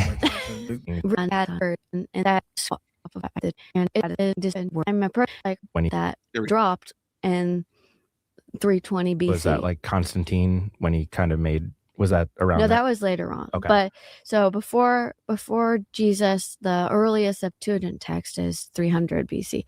So it's like, okay, there's nothing else to refer to when it comes to Hebrew. And that's just like mind blowing to me, because when I approach this, I'm approaching it from I'm studying it from the point of view as if it were originally written in Greek. But also I'm open to being wrong, right? Sure. I'm open to, we all know that's bullshit. Being disproven or, being shown in text, like, maybe this is not correct. But for now, as I'm studying Greek, I'm focusing, that is my focus, for now. So yeah, it's been a while just to see. I think also understanding those mystery cults and what they were doing paints the whole picture, because when I translated the Transfiguration, Jesus goes up the mountain, and the mountain that I guess he supposedly went up is Mount Hermon. Well, wait, what is at the top? Where did that even come from? Being disproven or being shown in text, like, maybe this is not correct. But for now, as I'm studying Greek, I'm focusing, that is my focus, for now. So yeah, it's been a while just to see. I think also understanding those mystery cults and what they were doing paints the whole picture, because when I translated the Transfiguration, Jesus goes up the mountain. And by the way, I just noticed that 9 macrometer just gave 10. I totally missed this somehow. I don't know. Oh, I turned the volume down. That's why. I turned the volume down on. All right. Now I know how to do the volume. That's cool. I just figured out how to do that. Now I got to turn the juice. Boom. You're done, dude. Bye-bye, Jules. Ha. So by the way, if I was timing you off for putting Jules, you can start doing that again. Because now I just turned the volume all the way down and muted it. Go ahead, drop your Jules now. Thank you. So cool. I got rid of that. Anyways, thank you for the 10 super memberships. I appreciate you. 9 macrometer. You're the best. You're the reason why I can keep doing this show. All right, so I guess she brought that up just randomly as I'm translating. And the mountain that I guess he supposedly went up is Mount Hermon. Well, what is at the top of Mount Hermon during the time of Jesus? It's a grotto to Pan. Wait, it's a what? It's a grotto to Pan. Oh. At the top, and there's an altar, and there are even ruins of, that describe, don't sacrifice to pigs here. Mm-hmm. And now it's actually, there's a cave there and there's a waterfall, and it says that they call it the gates of hell, actually. Oh, wow. So Journalism Job. yeah. Thanks. Yeah. You're welcome. But the tone does change to the New Testament, and I think it's because we have a 400-year gap. Essentially between those when the Septuagint was written and the New Testament. But also, what are the? That's not true. That's wrong. The Septuagint started off as only the first 5 books of Moses in 270 BC, and then it's progressed, and then you get Daniel. Daniel's written in the 1st or 2nd century BC. Song of Solomon's written in the 1st century BCE. Enoch's written in the 1st century AD, or no, maybe not. I'm sorry. There's different versions of Enoch. Some of them go back to 2nd 200 BC, and then there's like 2nd Enoch, 3rd Enoch. But you do get quote unquote Septuagint text all the way up to the 1st century. So I don't know what they're just speaking really. This is just low tier shit right here. That's all. It's not. She didn't even really make that big of a mistake there, but like, it's just this is just really out of. She shouldn't be talking about this subject. She doesn't know what she's talking about. The people in the New Testament, Paul and other authors, what are they referencing? They reference the Septuagint. They don't reference Hebrew. They don't. They're not referencing Aramaic. They're referencing Greek texts. And yes and no. I just realized I just learned this recently when I was comparing Septuagint, and there are some parts of the New Testament where it seems to be alluding to either some lost Septuagint that we don't have anymore, or some sort of retelling of what was in the Hebrew. I'm trying to think of an example of that, but there are. For example, the idea of a lamb, the Lamb of God, that's not in the Septuagint. They use Philo. Philo doesn't call it a Lamb of God. He calls it a Ram of God. So there's different. There's just they're not always coming. They're not always citing the Septuagint. That's what I'm saying. Also, Paul quotes. But to be fair, I'm being picky here. She's right that. Most of the time, the New Testament, like 95%, 99% of the time, I should say, the New Testament is drawing from the Septuagint. That's because it's written in Greek. Like it's a Greek audience. You're gonna use the Septuagint. Medea, and Paul quotes Medea. Yeah, I guess he quotes Medea. He quotes an author who writes about Medea, and that's fine. I'm not gonna. I'd be way too nitpicky on that one. Yeah, she's right. Talking about the what does he say again? Cretans are always liars. That's a Medea quote. And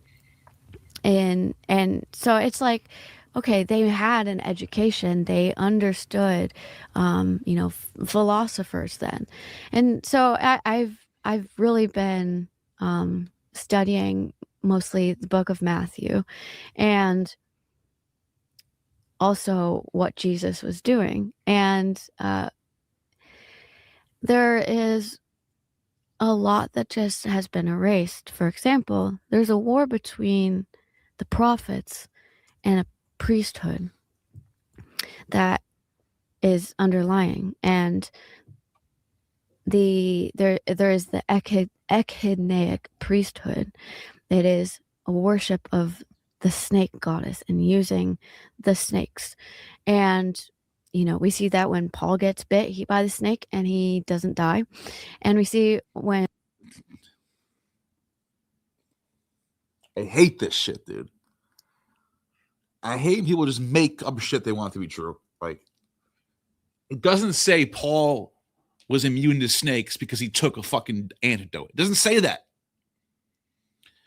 The point of the text is trying to say the Holy Spirit protected Paul from a snake bite. It's so fucking clear. It doesn't say Paul was drinking antidotes all day. You can't just make up shit that you want to be true. And John the Baptist says, "You brood of vipers," while he's talking. Oh, he called someone a brood of vipers? Oh my God. That means that they're a kidney priest. Get it? A kidney viper. Duh. It's so stupid. It's so low tier. To the people that are doing the same thing that he was, which is baptizing. And what is baptizing? It is dipping one with these essentially drugs or medicinal salves. No, that's not what baptizing is. Baptizing is dipping in water. It's not dip. It's not. It's not drugs. That's not what the Baptist cult in Athens wasn't doing drugs. They were dipping in water. They were called bathers. That's what the word Baptist means, bathing. What is baptizing? It is dipping one with these essentially drugs or essentially did a lot of weight there, was pulling a lot of weight there. Medicinal salves in order to receive enlightenment when Jesus goes to be baptized. In order to receive enlightenment. Where did you get this? Where are you getting this from? Just making shit up. Baptized, his whole portal basically opens, and Uranos, who is is heaven. Yes, that's what the word is for sky and heaven. It's also a god. That is true. But it's also a personified deity in Greek mythology, Uranos and Gaia. She's fried, man. This is a fried brain right here. Heaven and earth. And we see like that's text specifically with John the Baptist is crazy because people are mad or going out to John the Baptist and they say, "Oh, he's just in the wilderness. He's eating, locusts and honey." And when I translated it, I thought it probably is not different from, the English. Well, it says that he was on the outskirts of the town and that he was wearing this girdle. Or it translates in English to waist, but it's around his loins. And it says that he What do you think that means? was swollen breeding and as like locusts with pleasure as like honey. And so you see what was missing on purpose to and so why would they be going out? What do you mean on purpose? Do you think English is the only language that English translations are the only translation? Do you think no one's like Greek is the hidden? Do you think like these people think they're like finding hidden text that no one can read and they're discovering words that no one knows about? Like scholars have been picking at this for 2,000 years. Are you serious? Are you how out to be receiving his essences? And what was John the Baptist brought up in? Well, Elizabeth and Mary were brought up as priestesses. And where did you that's not what it says. They weren't brought up as priestesses. Mary was the wife of John, who was a carpenter. Elizabeth was the wife of a priest. She's not a priestess either. Where are they getting this shit from? How do they just make up shit? Mary, there's text talking about her spinning this purple thread. And oh my God, purple. Oh my God, it's purple. It must be drugs. Because Ammon told me it was. So I got to just follow that for some reason. So what is it that is reoccurring with the color purple that is in all these texts and in antiquity? Well, there's a part of that theriac, the beast, is this potion that could be applied to your eyes, but also in the priesthood, these children were brought up, but being exposed to snakes. So they ended up being essentially like factories for antidotes to. No, it's not. It's factories for purple dye, for purple clothing. That's it. That's what purple is. It's purple dye. Things can be purple. Doesn't mean it's drugs. There's a purple fucking sheet behind you. Is that drugs? Can you get high off it? Oh my God. Snake venoms that would did you hear how much nonsense was just spewed in the last 30 seconds? Eyes, but also in the priesthood, they were these children, this purple thread brought up in. Well, Elizabeth and Mary were brought up as priestesses. And Mary, there's text talking about her spinning this purple thread. And so what is it that is reoccurring with the color purple that is in all these texts and in antiquity? Well, there's a part of that theriac, the beast, is this potion that could be applied to your eyes, but also in the priesthood, these children were brought up, but being exposed to snakes. So they ended up being essentially like Oh, I'm sorry. I didn't even catch that. I thought she was talking about the purple dye. She said the children are the factories. Did you see that? Did you look at that? Were brought up to your eyes. Theriac, in antiquity, well, there's a part of that theriac, the beast, is this potion that could be applied to your eyes, but also in the priesthood, they were these children. In the priesthood, there was these children. Here we go. Here's the fucking crazy shit right here. Here's the crazy made up bullshit just being spewed straight out of one's asshole right here. Here it is. Here's the crack everyone came to go to smoke. Were brought up, but being exposed to snakes. So we have children who were brought up being exposed to snakes. Now we have I've seen a source for this, and I think it's I forgot who it is. It's like a Latin text. I think it might be Cicero or something, who says there was like some clan. It was just a random clan, not everyone, not religious texts or anything. He said some clan, their children would be they would have snakes around the children to see if they would bite them or something, or like there's something weird going. It was very weird text. But watch how this is spun now. Watch how this is spun. Ended up being essentially like factories for antidotes to. The children became factories for antidotes. This is what I'm trying to tell you guys. This is not true. This does not exist in any primary sources anywhere. Why are they fantasizing about this? Why does Ammon and Maddie and Tiger Shark, why do they want this to be true when it's not? If you can't find any, and Snappy too, why do they want this to be true so bad? Seriously, this is fucked up. Little children being exposed to fucking snakes became a factory for antidotes because they would extract the prepubescent semen from them. That's what she just said. Now, she didn't say the semen thing, but if you push her on this, that's what she means. Because I've heard Ammon say it 1,000,000 times. So they ended up being essentially like factories for antidotes to snake venoms that would bring you back to life essentially after you had this death rebirth, because in all of these mystery cults and all of this culture that was very ingrained in society, it was all about death rebirth. It was all about bringing yourself into a state of death that would take you and launch you outside of time and then be brought back. And yeah, that's Kaikion. That's what Kaikion is. That's what Soma is. That's what Haoma is. There are drugs for that. It's not this made up. Theriac was not made for this. Theriac's more of an antidote, if anything.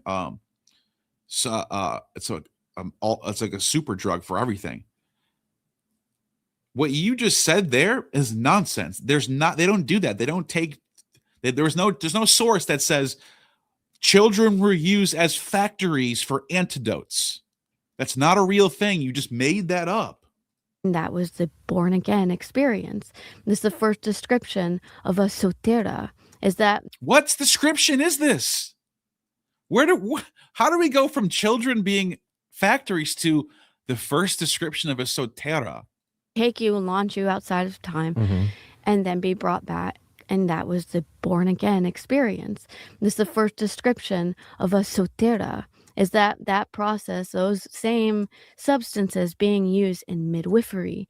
A sotera is a savior. So it's like, oh man, like how all these paths are crossing. How can we make sense of it?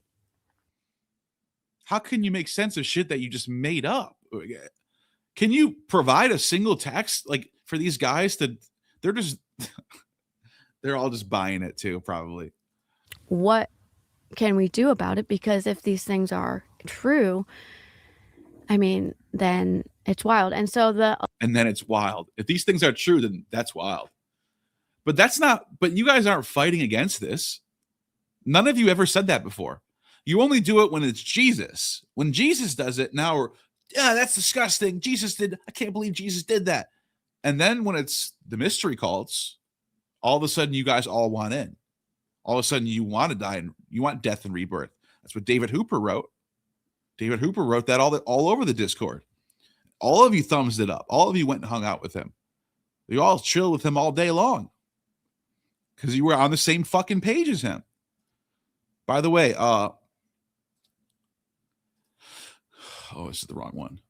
I just wanted to show this. She said something about John the Baptist having some sort of, I got to go back. She said something really weird that I didn't understand what she was saying. And I looked up the text and it didn't say anything close to what she said. So let's just jump back a little bit. And we got about 30 minutes left on the show. So are description and snake venoms that would be applied up in people. Or it says it translates in English to waist, but it's around his loins. And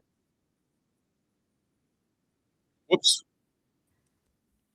Says it translates in English skirts of the town, and that he was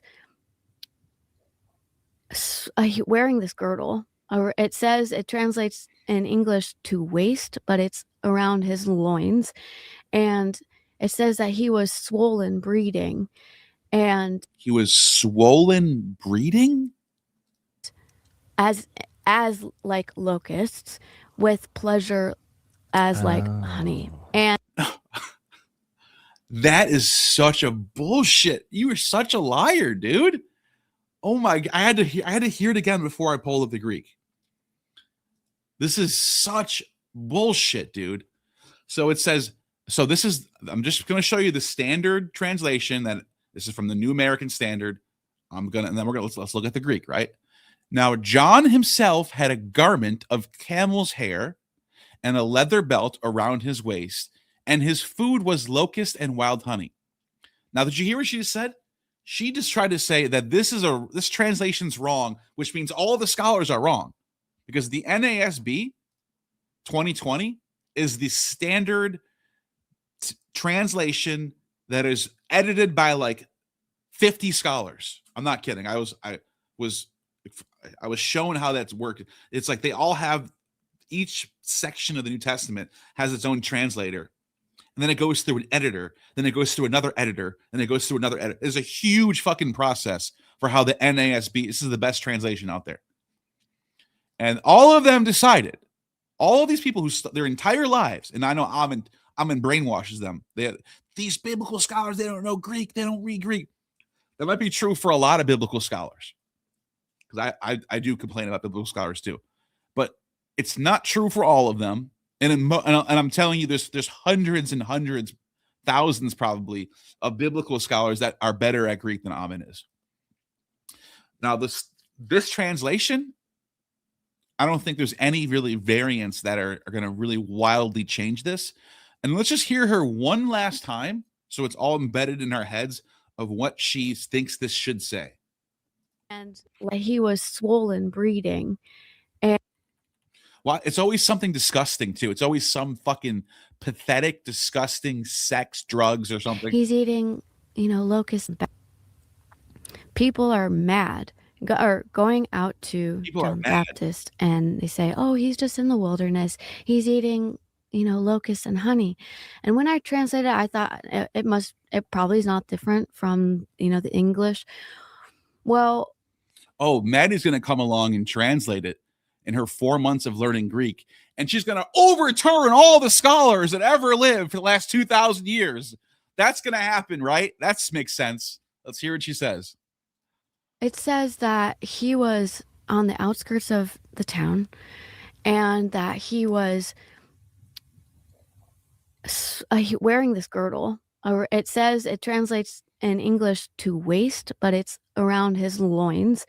And it says that he was swollen, bleeding, and as like locusts, with pleasure as like honey. And so with pleasure as like honey. So let's see, you guys, let's do a poll. Can I do a poll?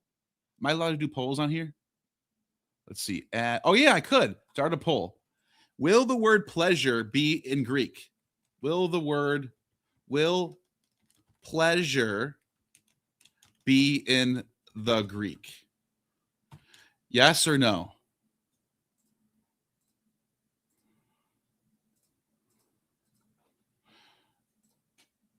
What? Wait, whoa. Okay, yes or no? Start poll. Do. By the way, Cross Bible, if you could jump on for a second to do this, to break down this Greek. I think I could probably do it myself though. Actually, I can do it. So let's see. We have 77% so far with no. Looks like my audience is somewhat sane, but some people think yes, and that's interesting. I guess some people are probably trolling too. I bet. So we got some trolls. Ever since I said that, now it's 37-63. Let's see. All right, I'll give it a couple more minutes. All right, let's pull up the text. Let's pull up the text. I'll let that poll simmer while I'm doing this. All right, so let me send Stephen a private link. You could jump on if you want. You don't have to. No pressure. All right, so here's the text, Matthew 3, and it says, "Now John himself had a garment of camel's hair and a leather belt around his waist, and his food was locust and wild honey." Now, I can't just accept this. That'd be appealing to authority. That would be a fallacy. The only way to debunk what she said is if we break down the Greek. So, autos de ho Ioannis eken to and enduma atu hapo trikon kamelu kai xenon dermatinen peri tain osfun ato. Let's do one sentence at a time. Autu. Okay, so let's take a look at this. First thing I want to see what we got for garment. I want to see what we're looking at with garment. So it says I'm trying to see here. It says he himself. So autos de ho Ioannis I can to, and then it says enduma. So that word enduma, which I'm already highlighting here, It is. Let's look up what this word could mean. She says it means girdle. We're just going to kind of slowly go through this, and then let's do this. Perseus Tufts. Okay. All right. So look what it says. These people are such liars, dude. So the word that she says means girdle just means garment. Just a garment. It's exactly how the thing translates it. She wants it to be girdle because I don't know, that sounds like sexier, I guess. Girdle. Ooh, he's wearing a girdle. Ooh, he's jerking off in the desert. Is that what she wants this to be? It could literally just mean covering. And this is what it's used in the LXX. It's used in Strabo. It's used in Plutarch. It's just a fucking garment, dude. That's it. A garment. New Testament, Plutarch. Garment. So we already have lie number one. Okay. So all we have so far is him, autos, deho Ioannis of John. Now John himself, basically that's all it means. Now John himself, de means now, I guess. Now John himself had a garment and duma autu of him, right? Apo, which means away. Away. Tricone, which is tricone, it's just hairs. Camel's hairs. Camelou, of camel's hairs. Okay. So he's wearing a garment of camel's hairs and zonane dermatine. So zermon dermatine, which is leather. At So Cross Bible Official dropped $2 super chat. Pin the verse and access the lexicon in Cross Bible. Pin the verse and access the lexicon in Cross Bible. How do you do that? Pin the verse. What do you mean? Like this?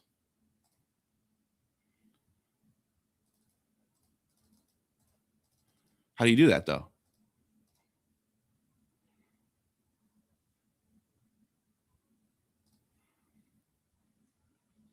All right, whatever. I'm just going to keep translating it. It's fine. Let's do this. Okay, so now the next sentence, now this leather belt, I think that's what she meant by girdle. So I should At Cross Bible Official dropped back $2 off for a super second. chat. Pin the verse and access the lexicon in Cross Bible. So leather belt, which if you look at this right here, zonane dermatine, that technically means leather belt or girdle, I guess you could say. But why would a leather girdle, if he's wearing garments of camel's hair, why would you think it's okay? So let's do this. Let's just show her. Let's just see what this let's just see what zonane. Let's go to that. Let's go to this real quick. Zonane. So belt. So belt. It could be belt or girdle. That's what. So she wants it to be girdle. Fine, but it's the same word, really. Properly lower girdle worn by women above the hips. Upper girdle being worn under the breasts. That's the first translation, right? And then you have the man's belt, which is in Homer and Xenophon. So it doesn't matter. It's the girdle or belt for men or women. It's something you wear around your lower waist. That's what this is. So she wants it to be. She's trying to make it sound more girly, I guess, with the word girdle. I think that's what she's trying to go for, which is like, I don't know why you would want to do that. That's kind of weird. But okay, let's just keep going. So that's all we have so far. So far, that's all we have. Now we have around. Peri means around. Peri means around. Tain osfun auto. So osfun means waist or loins. And that's the one that she wants to be. Let's do this. Damn, dude, you clicked on so many. Oh shit. Why do you have so many double hits going on? I don't know. At Cross Bible Official dropped $2 super chat. Click on the cap icon in the top right. Oh, I see what you're doing. Okay, so this word right here, let's do this.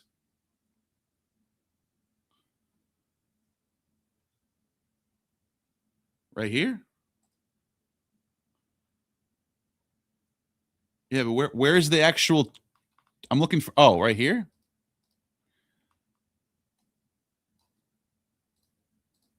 This doesn't help me.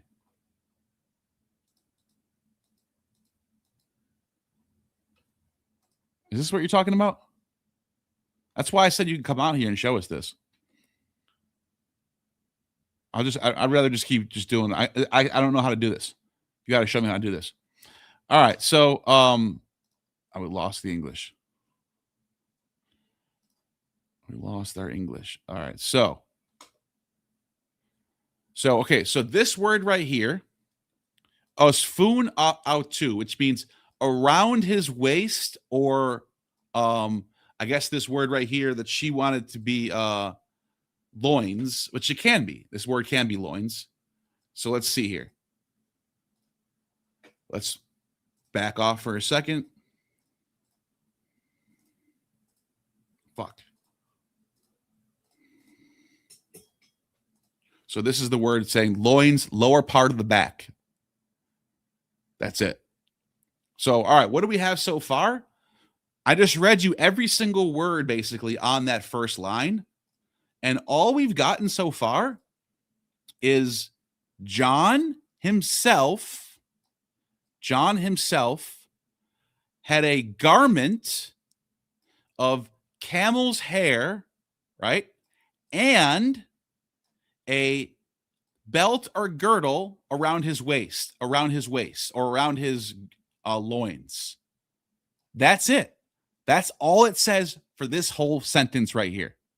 So then we have hede trophe ein autu acrides ke meli agrion. Okay, so what do we got now? What are any new words that we haven't seen in the first sentence so far? We have the same him or his, autu. So there's nothing, and then we have the word for and, kai, and then we have some definite articles, and we have day again. So, and then it says trophe, which is food, nourishment, sustenance, right? Food, and his food. It says it right there. His food. Ein autu. Ein autu. His food, or was of him. His food. So wait a minute. She just said his. Okay, so his food was, what is his food? Acrides and kai meli agrion.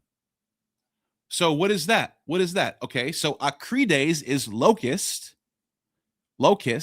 and then meli means honey, and then agrion means wild. Wild, honey, and locust. And then it says a de trophe, and his of him.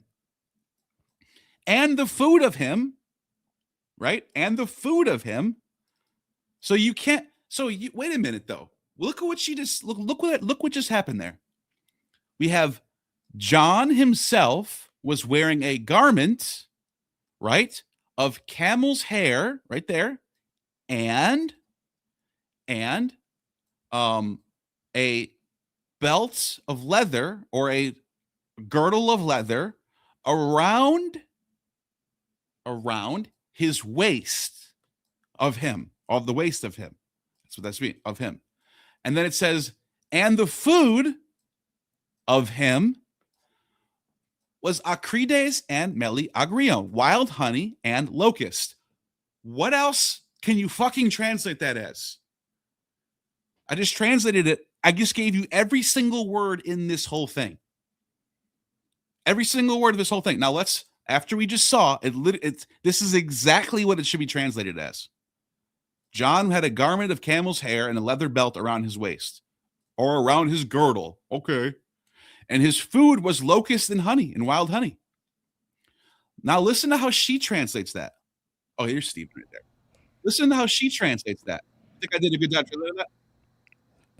We'll work on it tomorrow. You see, wearing this girdle that says that he was on the outskirts of the town, and that he was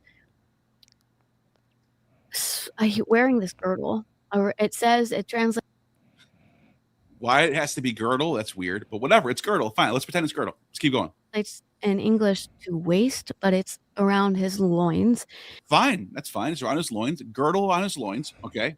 Now watch where the lie comes in. And it says that he was swollen breeding.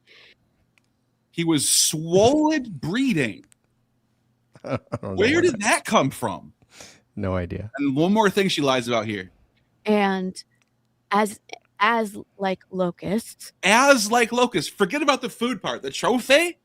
That word trophy? Don't worry about that word. Just ignore it. It's probably an error. With pleasure as like honey. And with pleasure as like honey. Okay, now you're going to show me how to use this now. Yeah. So I'm going to be quiet. Okay. All right. So click on the top right. Right here? Yeah. And now click on the letter A in the top right. Go to your tool. Yeah. Okay. Okay. And now open up 3-4. Oh, nice. Yeah. And then you can, there are all your words and the glosses. Oh, that's and then there's a lot of people watching right now, so this is a good time to jump on and do that. I knew you're going to want to do this. So like check out trophée, right? Trophée, food. So just click on it.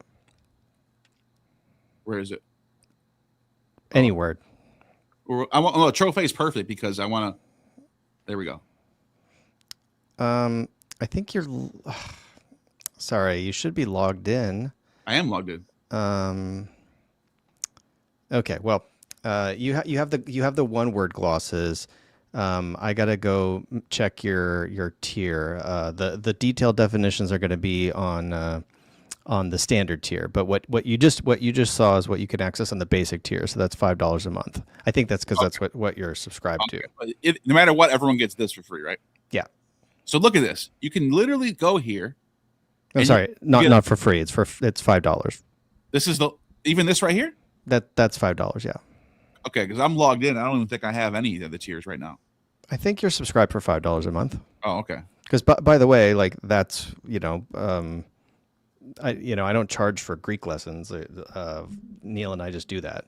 Yeah. I don't do $40 an hour or whatever the hell. I wouldn't care if you did. I don't care. As long as people make money, it's not a big deal. But no, okay. So this is interesting though. You can, if you want to, you can have this tool. I like it. It's working. I mean, for $10 a month, it opens up the detailed definitions. It's just for $5 a month, you just get the glosses. Yeah, you get a quick gloss. Yeah.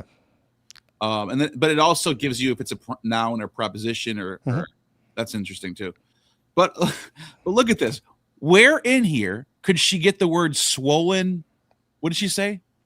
Something about his hoo-ha. Pleasure? Swollen with pleasure? Yeah, swollen with pleasure.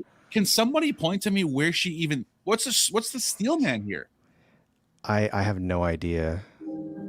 Αυτός δε ο Ιωάννης είχε το ένδυμα αυτού από τριχών καμήλου και ζώνη δερματίνη περί την οσφήν αυτού, η δε τροφή είναι αυτού ακρίδες και μέλι άγριον. It's pretty basic. The only mistake you're making is η δε τροφή in αυτού or ein autu, right? Like it's the ein means it was. Ein is was, right? Was of him, right? Well, it's his food was. Okay. Locusts and wild honey. That's what that means. So it literally says his food was. Yeah. His food was locust and wild honey. Yeah, that's it.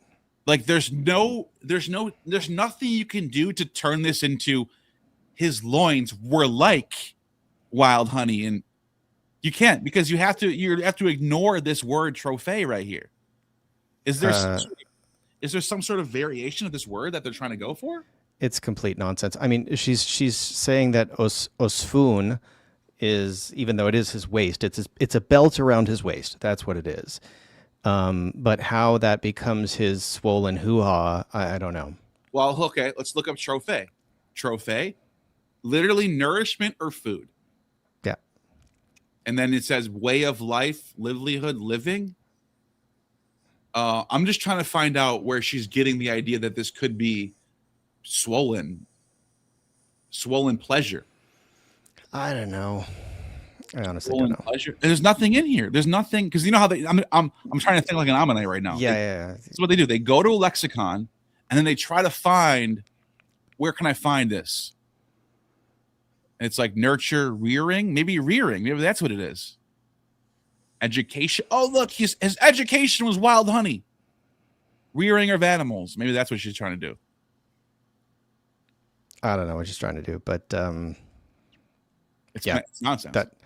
I'll give you a promo code that'll give you access to the full lexicon. But I just wanted you to you see that you can get the definition. Oh, and by the way, go back there just so I can show you one more thing. Back to the yeah.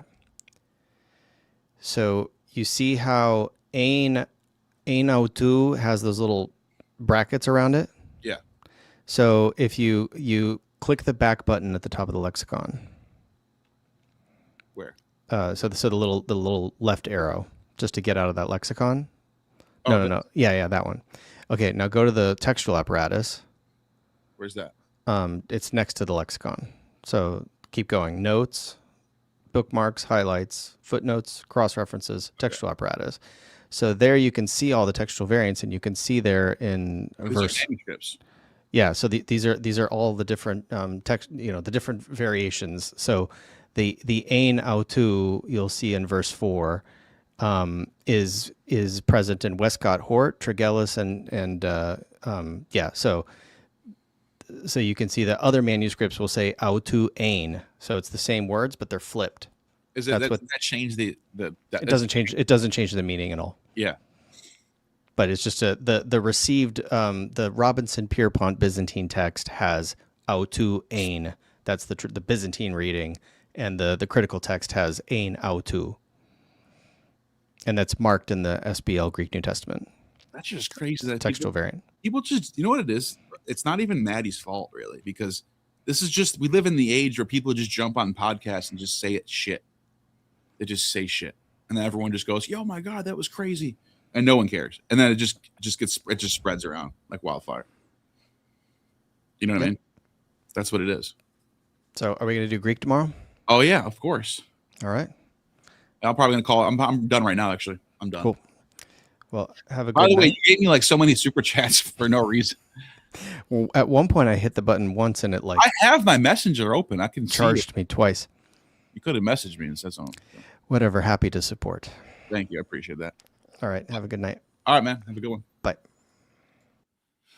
So that's that. You guys want to get Cross Bible? You can get Cross Bible. There is a free tier, by the way. So, you don't have to pay. It's just the more you pay, the more shit, you know how shit is. Anyways, that's it for me tonight. I thought that was something worth doing. And, as I'm working on my book, I'm just trying to come out with live streams every couple of days, so I'm not getting too far. So I'm not losing you guys, you know what I mean? But I'm working on that book, and I think I'm going to have it out by Christmas. So it'd be a nice Christmas gift for everybody. I mean, like out by Christmas, not like done, like out. Everyone can buy it by then. So hopefully maybe a few weeks before Christmas too, so people can maybe, that's what I'm doing. So that's it for now. And I think it was a fun stream. Maybe we think of some other topics pretty soon. Get some other people on here next time. And that's it for tonight. Hope everyone enjoyed it. And you have just attained true gnosis.